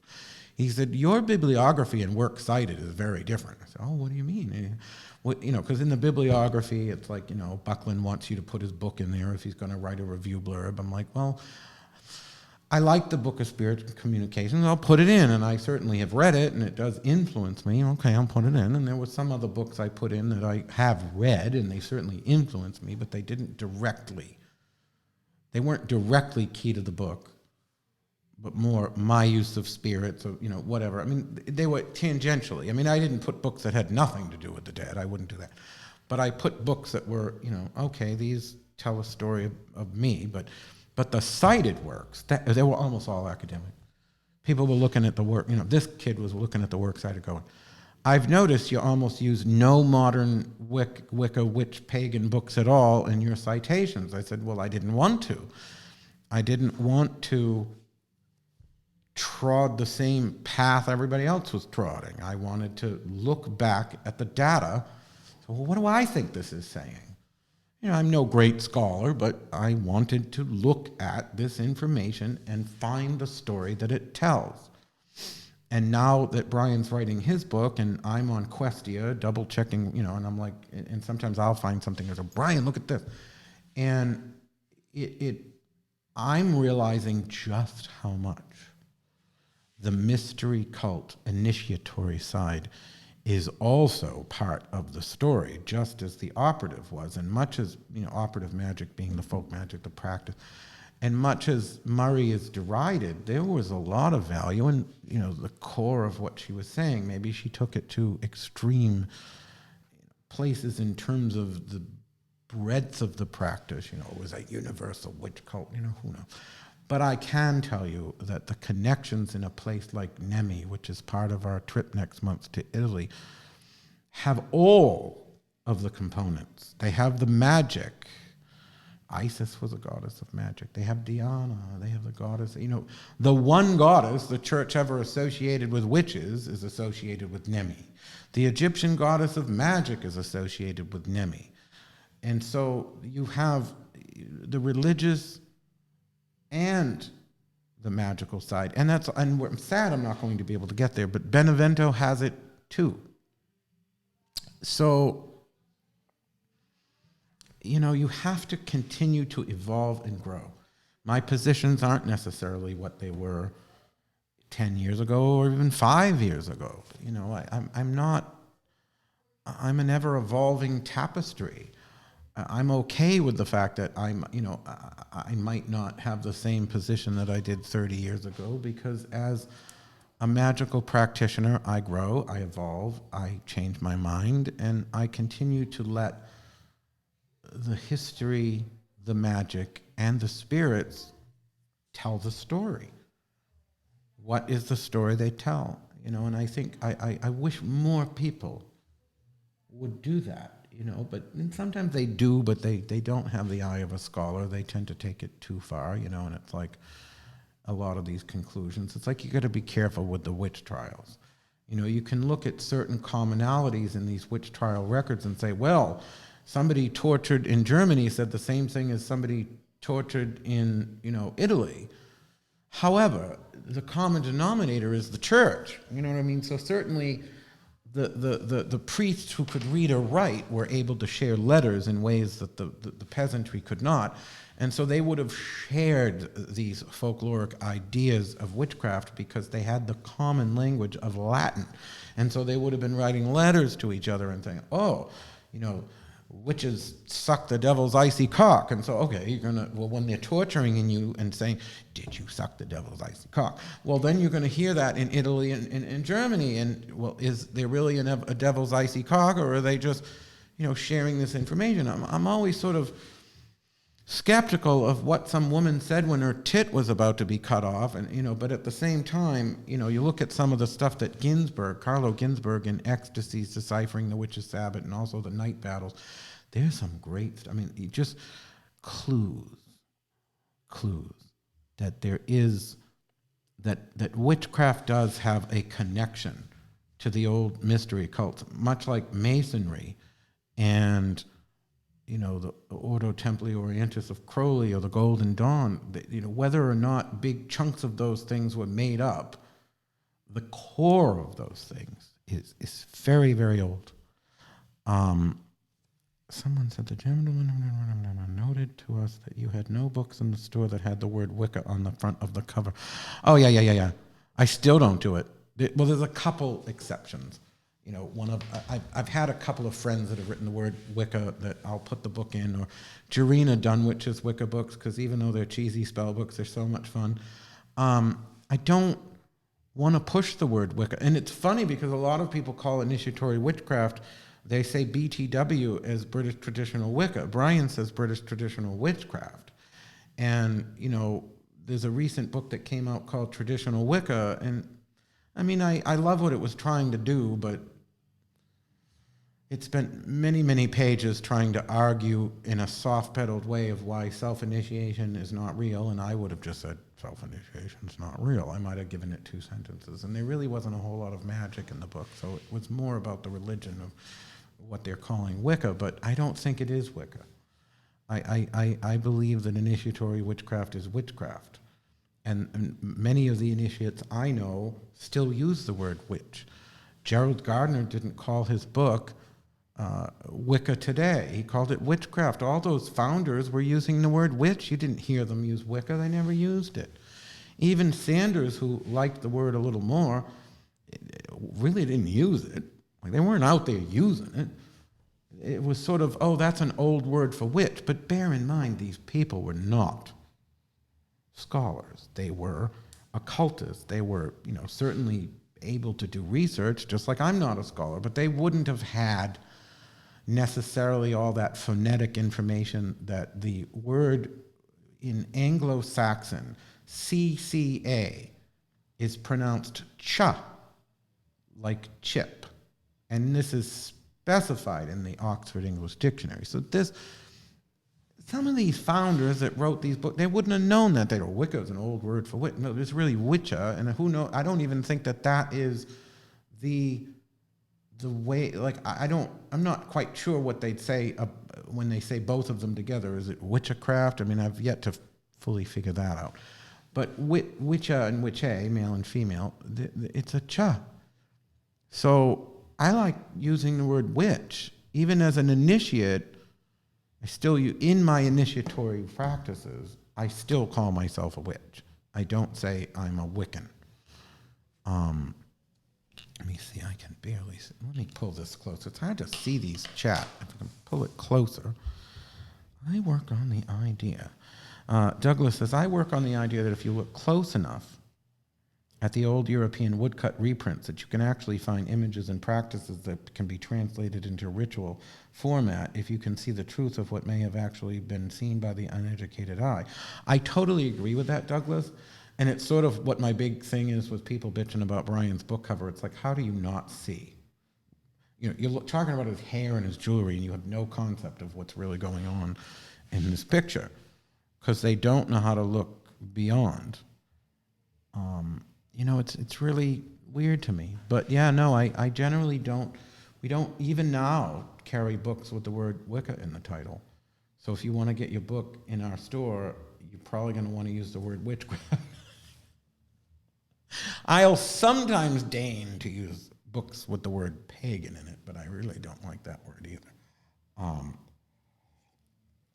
I don't consider myself a pagan. Oh, Michael asked for the phone number. Let me bring them all on here. Hold on. You can talk about the animal sacrifice.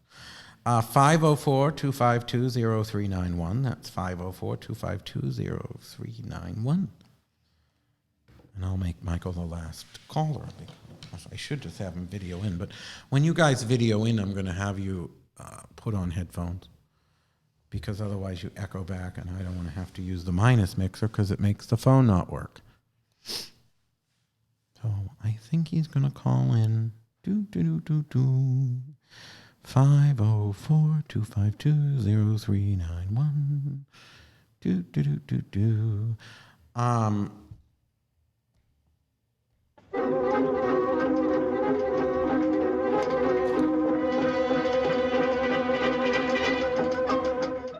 Michael, is your phone not working? Douglas says, I am not a heathen or a pagan. I am, if you choose a broad spectrum term, an occultist. I love occultist. I like all the words that say mysterious, magical, powerful. I love necromancer, wizard, warlock, sorcerer, enchanter, witch, shaman, you know, all those words that say, this fucker gets the job done. I don't know what pagan says other than they forgot to buy soap. I hate the word. I like heathen better than pagan. I still won't use that. I just don't. It implies religion to the exclusion of magic. And frankly, Wicca under the guise of neo-Wicca,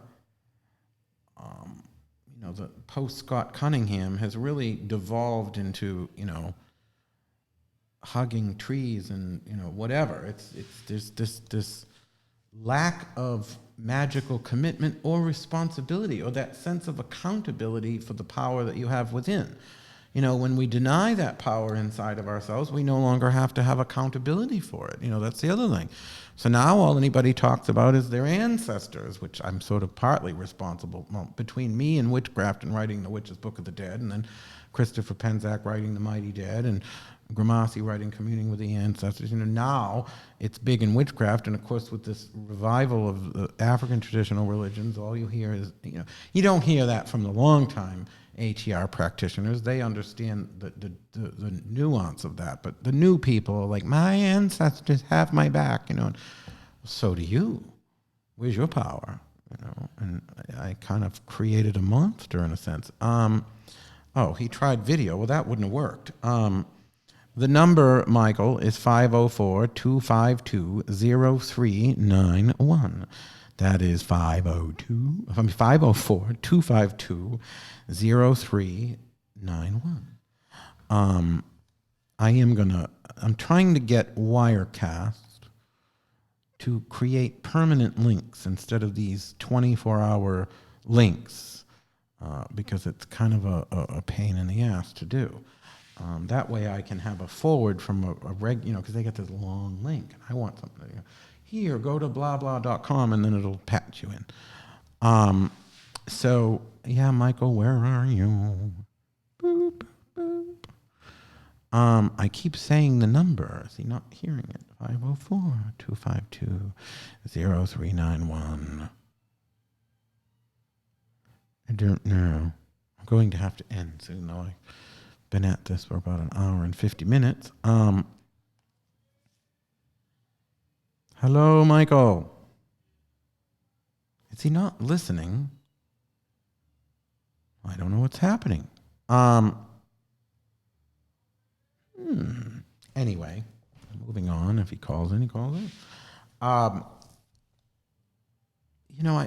love the magical words. I don't like describing myself as, I'm religious, or I'm spiritual. Like, what does that really say? One of the reasons I went with warlock is almost nobody was using it, so then I could define what it was. If nobody else uses something, then you pretty much say what it means. So there's that. Michael S. Duhan says, so where is the cult located in the city? I'm not sure what that means. What cult? Like in Nemi? I don't think it's still there. I think there's an old farm that has the remains of the temple to Diana. I don't know. Anyway, Michael, if you're on Facebook, actually I can't get onto Facebook. See, I have to know in advance if somebody's going to video in because it's more complex until I get Wirecast to hopefully create for me a permanent link or something. I kind of don't have that option.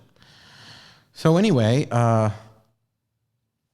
I don't have any questions. I think the book, Filthy Witch says, I think the book cover is profoundly magical and wholly ethereal in the invitation to the mysteries of initiation, a telling cover in its powerful simplicity. Well, that's the concept. It's like, never let the design drive the concept. I wanted something that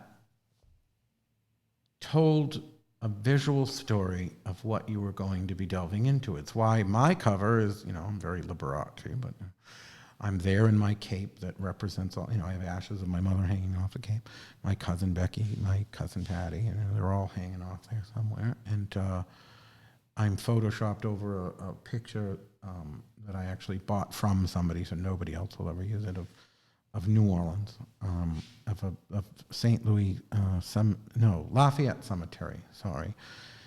Because I wanted the New Orleans element. Originally, my publisher said, I wanted me on the cover with Robert the Skull. And they said, well, we don't put authors on the cover. Only celebrities go on the cover. And I'm like, well, in witchcraft, we all kind of are celebrities in our own. Why is he saying, okay, Michael, it's 504-252-0391. Someone called it. 504-252, we've had several calls. 504 is the area code, 252-0391. I have no idea why that's not working, but that's the only way we have right now, because I don't have a way. I'm not on Facebook on this computer, and it would be hard for me to get that long-ass URL. You can just call from a phone. That's why it is a phone number. Anyway, yeah, Camille called from a regular phone. So with my book, I kind of driving a different, I'm going to edit a whole lot of it because there's things I said in there. I feel like we're maybe too hostile or, myopic in thinking, and, I want to revisit that. And, I was maybe a little down on some of the initiatory side of thing, which I don't think I needed to be in retrospect. But some things that I'll keep in there, like witches are the gods that Wiccans pray to, which you can define any way you like. Spirits hate boring people and would rather avoid them. And of course, patchouli does not equal soap. There are a lot of things I'll change, but I also want to add, if I can, put in, I want something about the gods of the dead, which right now are just in an appendix. So I don't really get into how we work with deity, because they're literally just little items in an appendix, as opposed to the concept of working with deity in the underworld or chthonic or, psychopomp and that sort of thing. I want a chapter about that. And I'd like something where I create funerary rites. I've never done a funerary rite myself. Well, no, that's not true. Leanne and I did Sean's. It was very what we wanted it to be in the moment. Let me patch this in. Is this Michael? Hey, it worked.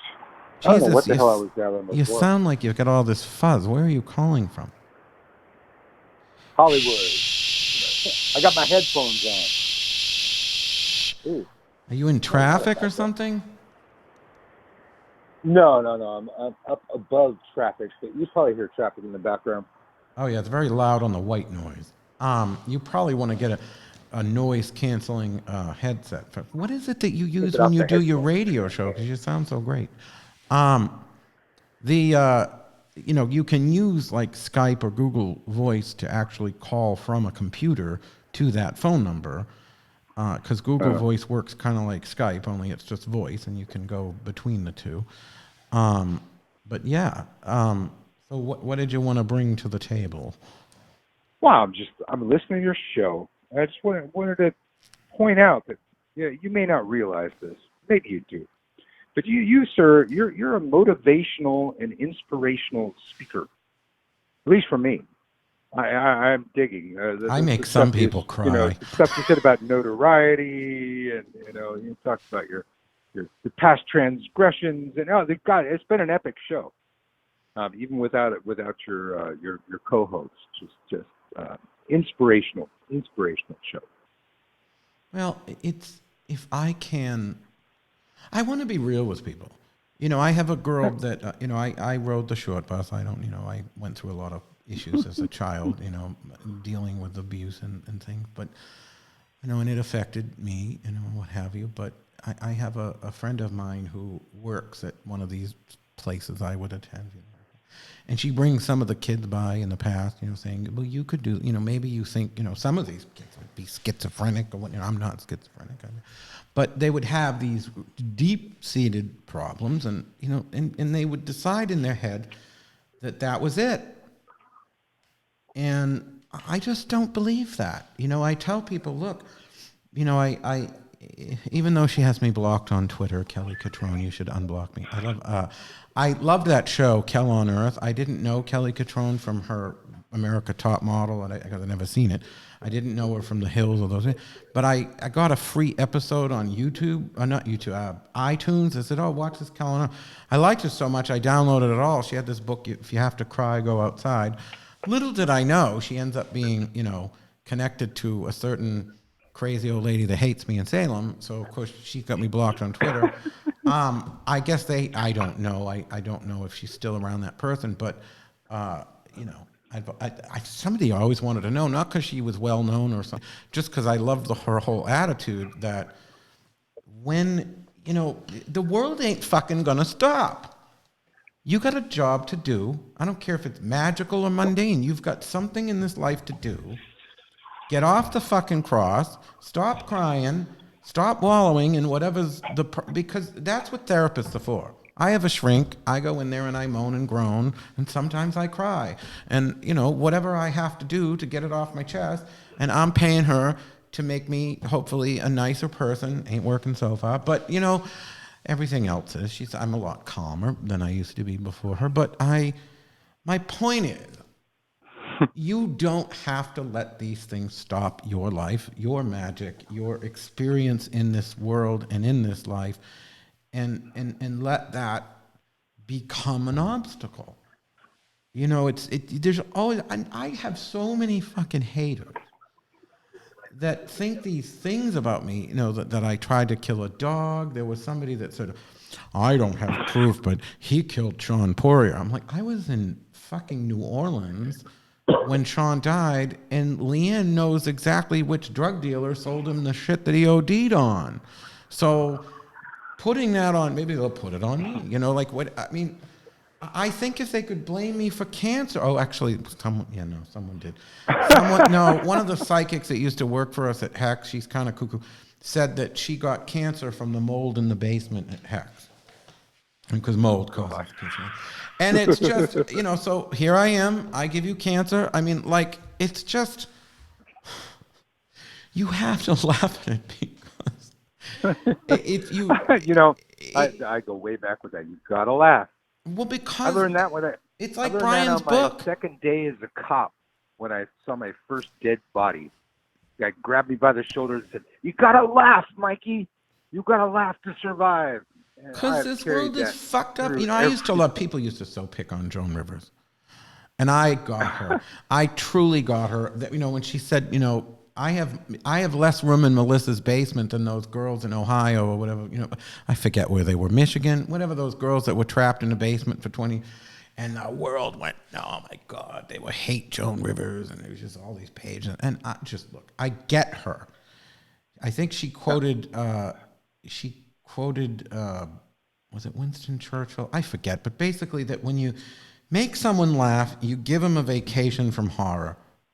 The world is a fucking shitty place at times, and you better be willing to have a sense of humor. I think that as much as any other thing, as much as my belief that I deserve this, that I'm doing what I meant to do, my sense of humor, the fact that I can laugh at these, it's like, okay, this dude tells me, I don't like that your husband doesn't like animal sacrifice. So, of course, yeah, I know I've got friends that do Polero and like you, and, I'm sure there's been a chicken or two in your day.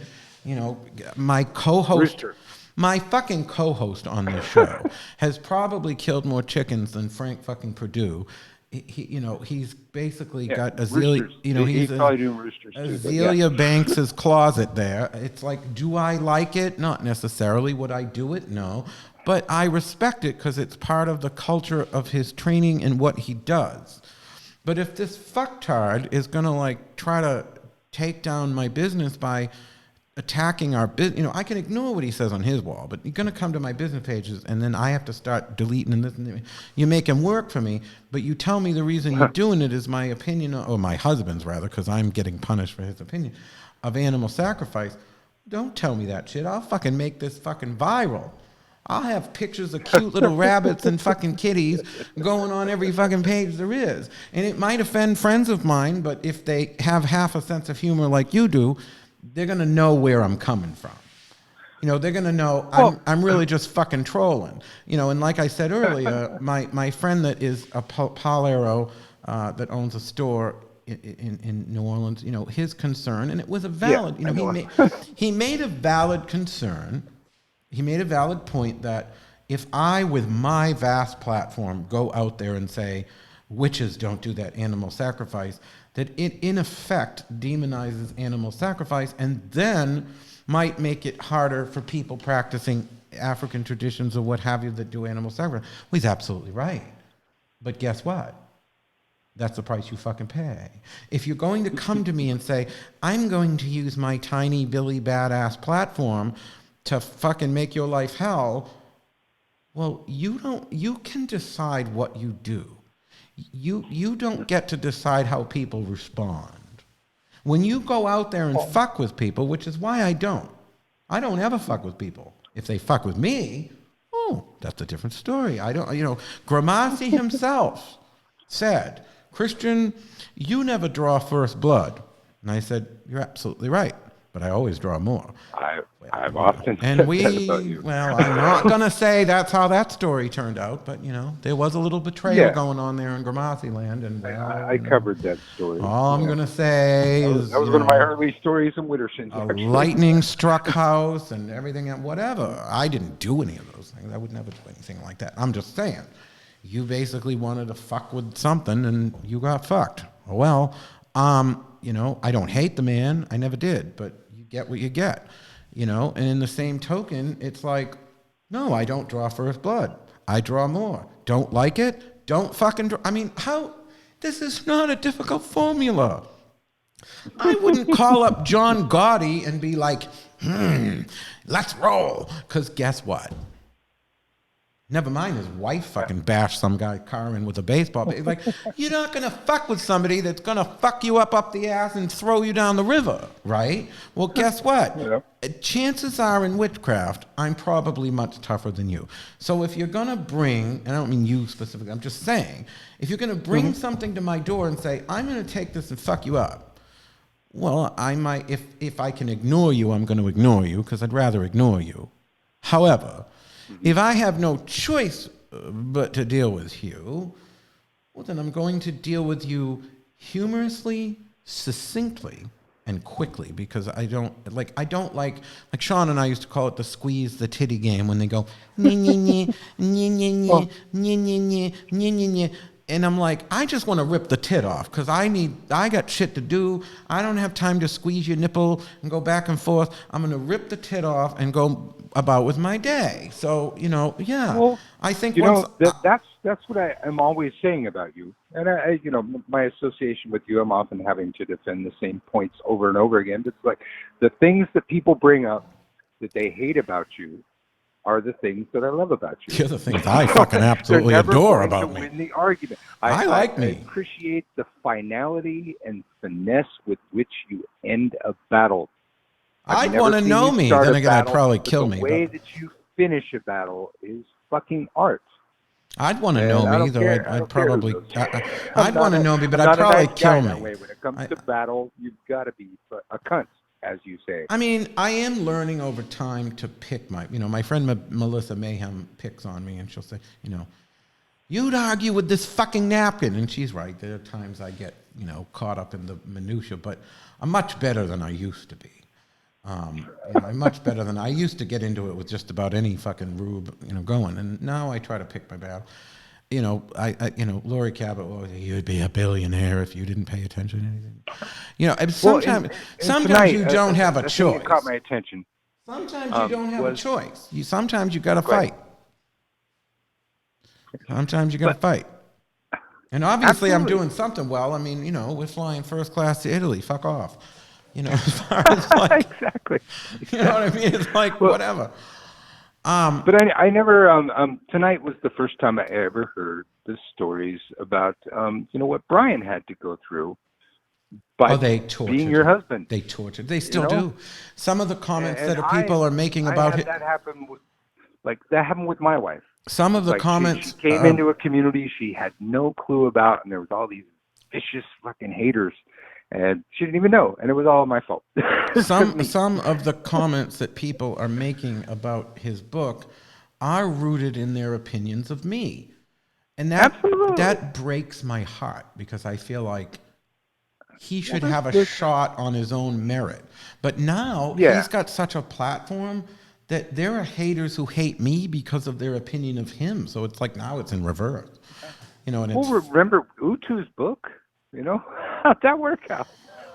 It's all notoriety, man. Right. Unless you're fucking Bill Cosby, unless you're Bill Cosby, I don't know. I really think it's very hard to have bad publicity.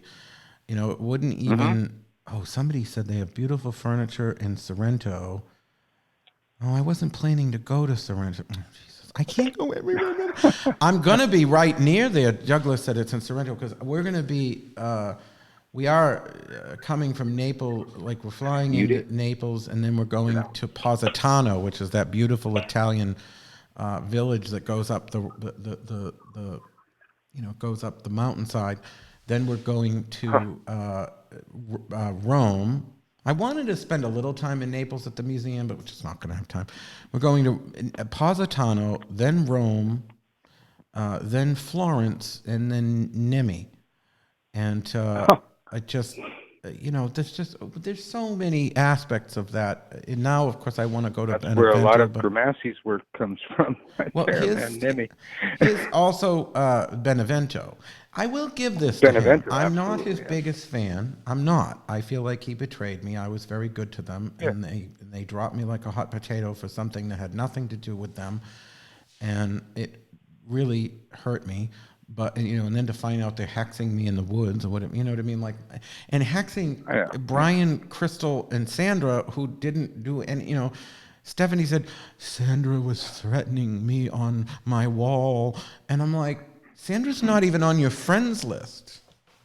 And Sandra's not the type... I try and treat all these things like a teaching moment. And from that one, I taught me my to students get away. Never enter into an evil conspiracy in print. Well, it's like, Definitely not well, that's email. the other thing. Telling all their first degree students, we're going to all join in and hex so-and-so in the... And that's the worst thing, involving your Yeah, but students here's in the that. worst part. This was the Oh, that's the dumbest worst thing. part This of was the that dumbest thing. fucking thing. So they did this. And of course, I don't know what sacerdote did that upset all these low-level initiates, but they all abandoned him at once, and they all ran to Lori Bruno. And so, of course, she was one of the ones that they hexed. Now, look, we all know Lori Bruno and I have a very spotty past. We've loved each other. We've hated each other. We've all these things. But here is the thing. No matter what I feel about you, and I love her son. I always will, Anthony. So there's a certain, I'm not going to go to battle with her because I love her son. But here's the thing. I might not like a person, but I will stand for them if I think they're in the right. And even though one of Lori's ministers was doing some things to the Grimassis publicly that I thought, and me, that were really terrible, I thought, where I stood with her on this issue was because the Grimassis stayed in her church. They stayed her friend while her minister was saying these things, but they're binding and, whatever, meddling with her in the woods. And it's like, why be fake? When her and I had a falling out, I resigned from her church that day. I didn't wait. I gave her back the gold cross and thank you. I'm not fake with people. I'm going to tell you you're my best friend if you're not. I might not necessarily share every irritation with you if it's not worth my time or I just think it's going to exacerbate the situation. People generally know where they stand with me. They generally know where they stand. They do. You sort of know from the tone of my persona around you if I find you irritating or something you did irritate me. And 99 times out of 100, you'll know. The only time I don't say it is if it's just going to create a disaster, but then I would still, I wouldn't have liked them. I wouldn't have stayed in her church. I thought that was disingenuous. And Sandra wasn't even on... I have no respect for neutrality. Well, man. Sandra wasn't even... how do you think Orion Foxwood got into so much trouble at Orion got into so much trouble at Pantheacon because nobody likes a fence straddler. And he's like, I stand up for Utu, but then he's sort of waffling in it. Well, let me say, since I'm on your show, I wouldn't say this anywhere else. Yeah, probably wouldn't even say this on my show. But when we moved to Hollywood, Orion and his cohort made a trip to Hollywood before us to spread the word about our evilness, and he cast one of his little poetic curses on Facebook. Oh, you mean like the one he was cursing black people? My venomous words were supposed to turn against me like a serpent. Give me a And I gotta say, what happened to Orion is the most classic backfire I've ever fucking seen. If I had a pair of, I know exactly what if I had a pair of chopsticks, exactly what happened to him. If I had a pair of chopsticks right now, I'd do the. Oh, never mind. I don't want to be completely horrid. I may be getting a little bit in the dark area, but here's the bottom line. I respect his work. I carry his books. I won't carry the Grimassis. I won't put any money in her pocket. I don't respect his work. Well, here's the thing. Sandra has been one of my closest confidants for over 30 fucking years. She's never been on Stephanie Grimassi's wall. She was never threatening to her. And these people are, and all these fuckers took their side simply because they're the Grimassis, so I must be wrong. And instead of standing for what was right, or at least just not getting involved, because if you know anything about, one of the most important rules of being a Salem witch is never stand between two dragons. Never. You will be fucking food. If you ain't fucking Billy Badass and you stand between, me and this other person, what if we make up? Well, Sean and I used to sit there in his living room and people would call me or they'd call him and go, oh, Christian's terrible. And Sean would sit there bashing me right with me on the, we're eating sushi. And when we'd systematically destroy the person just for amusement, that was, I was a lot more petty back then. We learned it from Jody and Lori Cabot. When they would fight years ago, some of Lori's students would take, oh, they'd be mean. When Jody came back into the picture, she'd systematically destroy these people and suddenly they're gone and it's sort of like having the Pope throw you out. And it's like we learned in Salem, don't stand between two dragons. You're gonna fucking end up food. So it's not a good idea. You're better off I'm not saying be neutral. You're better off either staying out of it You notice Lori and Christopher stay out of it. They always stay out of everything. It's not neutral. They just stay out of it.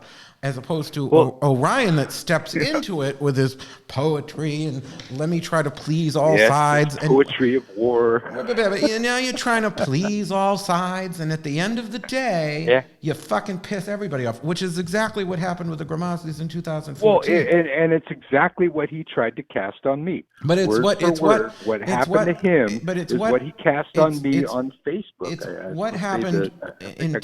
It's very hard to have these calls because you don't hear me, so we end up cross talking. It might be better to do video. Sorry. But I tried to do in 2014, when I fucked up and literally all my closest confidants stuck with me.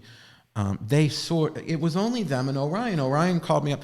Can you please let the Grimasses out of Hexfest and Festival of the Dead? This is going to hurt their health and all this. I said, well, I'll let them out of Festival of the Dead, not letting them out of Hexfest. What the fuck? Grow a pair. Either abandon me or don't. And of course, they're on the phone. Raven's on the phone with my husband and says, well, Christian did say this thing, and we're not fair weather friends, but, we just need to step away for a while. And my husband, love you. That's the very definition of a fair weather. He said, that's the very definition of a fair weather friend. It's like, look, I don't hate these people, but they're not my people. They are what they are. I love Orion's books. I carry them. I won't put money in Stephanie's pocket despite all her tragedy. I feel bad for her. I don't wish cancer on anybody unless I do.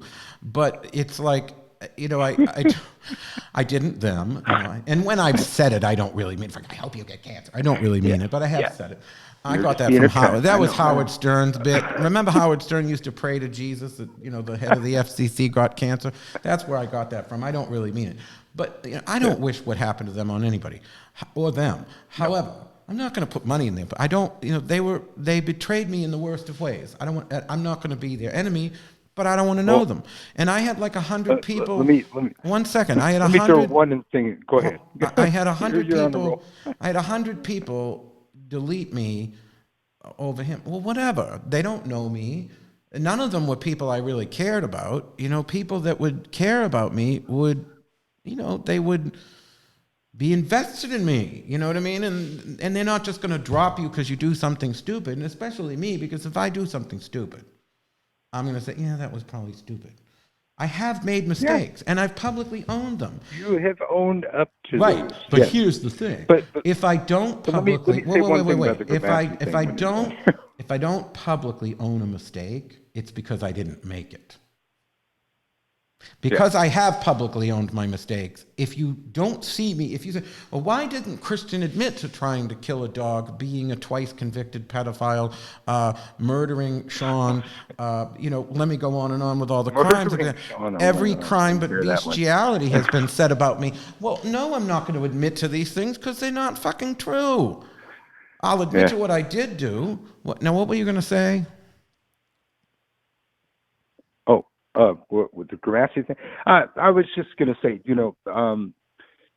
with regard to Grimassi and respect for the dead, I have to say, Uncle Bert says, I know Grimassi better than Grimassi knows Grimassi. I have been except you're not saying his name right, and quoted his works. You're not saying his name right, and had him have a blank fucking face right in front of me. There's shit that he didn't even remember he wrote. I remembered. You're not saying his name right. What? You're not saying his name right. If you know him that much, you got to say it's Grimassi. It's Grimassi. But in any event, I don't want to dwell. I don't want to. Hello, I'm going to turn you down. And there was never a last name. And then, the Grimassi. Don't talk over me. Is the high priest in this tradition. And then he became Grimassi. Go ahead. Right. I don't want to dwell on any of these people, really, because it can go down a certain rabbit hole. What's more important, you're going to deal with naysayers. You're going to deal with the obvious haters. You're going to deal with people who pretend to be your friend and try to betray you. You're going to deal with all the... At the end of the day, you just keep moving forward. You just keep doing what it is you do, and you do it for the reasons you do it. They're your personal journey. These people have theirs. I don't I try to vote with my wallet. It's like, if you've really irritated me enough that I just want to turn you off, well, then your books ain't going to be on my shelf, and, I'm not going to promote you, and it'll be, I handle it the way the Egyptians handle it. I chisel your name from the stone. But that is, and I'm going to hang up because I'm going to have to wind this up in a few minutes, but Yeah. but thank you for calling in. And, this is the thing. It's like, I will occasionally name names, as I did tonight, and it's going to offend some people. I know they're certain people's heroes. Look, I'm not telling people they shouldn't like these people. Everyone's experience is different. There are people who have a wonderful relationship with Lori Bruno. Frankly, so did I. I mean, each of us, sometimes people, there are people who've had a horrible relationship with me or Lori Cabot. Or, not everybody's meant to be friends. Don't worry about it. But, I use these experiences as teachable moments. If I'm not having somebody's book on the shelf, it's because shit really got that bad. I still have Orion's books. I don't hate him. I care for him, but, he just annoyed the fuck out of me with this whole Utu thing.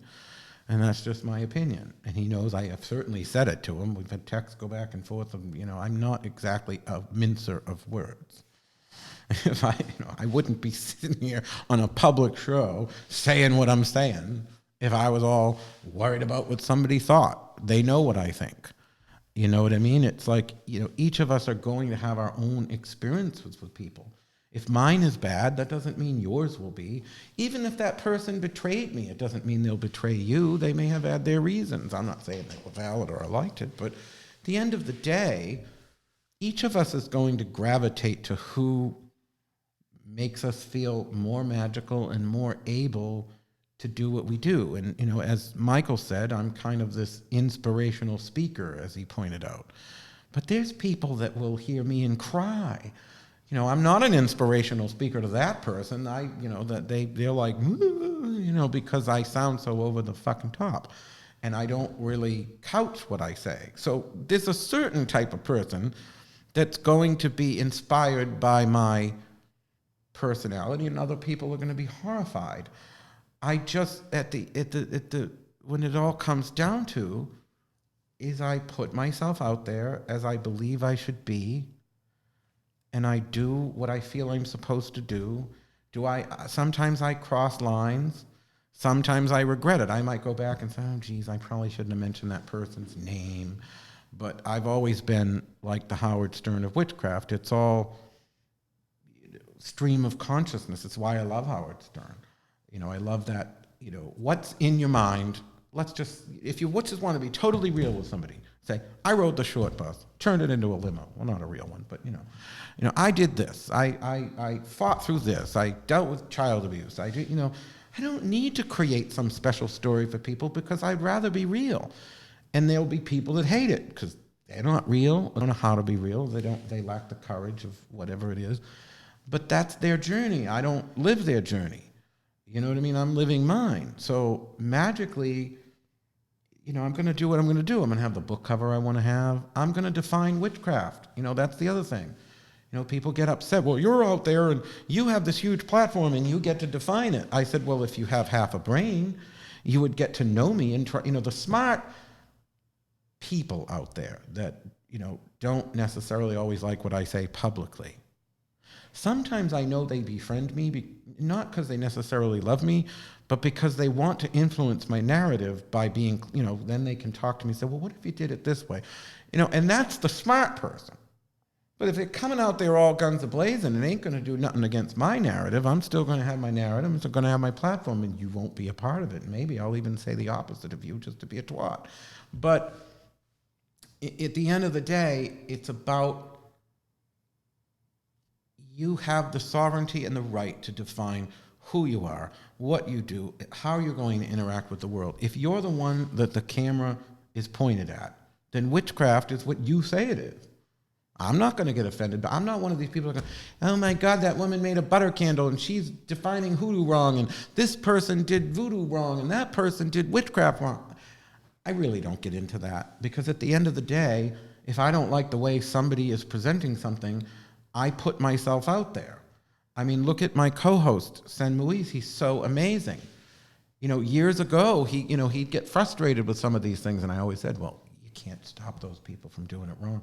Write a book, open a store, do a festival. And he's doing everything. And he travels around the country, and he's teaching, and he's really one of the most magical, powerful beings that I know, Hoodoo San Luis. And he has a wonderful book, and just has an incredible shop with Star Cassis, who is also one of my favorite people, and truly magical, and doing the work. And they're defining the narrative, because people are going to rip them apart. How dare you define? Well, you know what? Everybody has the power to do that themselves, but they have to take the courage to do it. If not everybody is going to feel comfortable putting themselves out there, but if you're not, it's hard to really bitch about those who are, because they have the courage to stand in the front lines. Those of us in Salem and New Orleans, we're right on the front lines, because these crazy religious people, protesters, will come like they did at Hexfest, or, that there are people that come from Virginia in buses to Salem that will yell my name through a bullhorn, and they know me personally and who I am, and they're like, sodomite Christian day, what profit a man to gain the world and lose his soul, and you're a reprobate. And I'm like, I sometimes think of one of these freaky people going to shoot me with a Bible, or, I don't know. And it's like, whatever. I'm standing on the front lines. And every one of those, I remember these two people were protesting in front of Omen. And I think they were from they had a very strong African accent. I think they were from Africa. It's horrible. I'll go to hell for this. But they wouldn't stop. They were screaming on a bullhorn in front of Omen. I literally walked out. Brian was horrified. I said, you're either going to stop screaming. There are people getting readings in that store. And if you don't leave, there's 10,000 people on this street right around me right now. I will tell them all you have Ebola, and they'll probably believe me.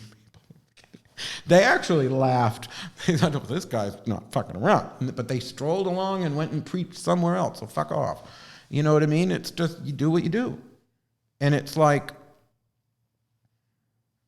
you have to ultimately be accountable for who you are, what you choose to be, how you present your magic, and all of that. And remember that you have that narrative and you have that power. But just like, grabbing the narrative is just like grabbing the magic. You have to have the courage to take it. You have to have the courage to want it. You have to believe in your soul of souls that you're doing this because you were born to do it. And I believe I was born to do this. So no matter what they think of my book cover designs or photos or whoever else, I'm here for me and my husband and the dogs and our lives and the people that come into our shops, and that love what we do and read our books and buy our products and attend our rituals and are part of the coven and in my life. And I'm not here for the people that aren't here for me. I don't have time for them, So anyway, I want to thank you all. This will be really, really long, God knows. I never say I can't hold, a show just on my lonesome. I can certainly wax on and wax off. So I don't know what our show will be next week. I'm pretty sure Kirk will, he's going to stab me. Hoodoo San Luis will be there next week, and he's working with a friend tonight. And so, we will announce, and of course, Brian and Levi's Covendom show will be on at 7 p.m. Central Time on Friday, and they're just so funny. They're so knowledgeable, and they're so funny together, and the chemistry is just spectacular. So if you haven't caught Covendom yet, you really want to. And of course, Brian's book, Initiation into Witchcraft, which is causing such a stir, will be available for pre-order on hexwitch.com and omensalem.com. Those are our web stores, and you can.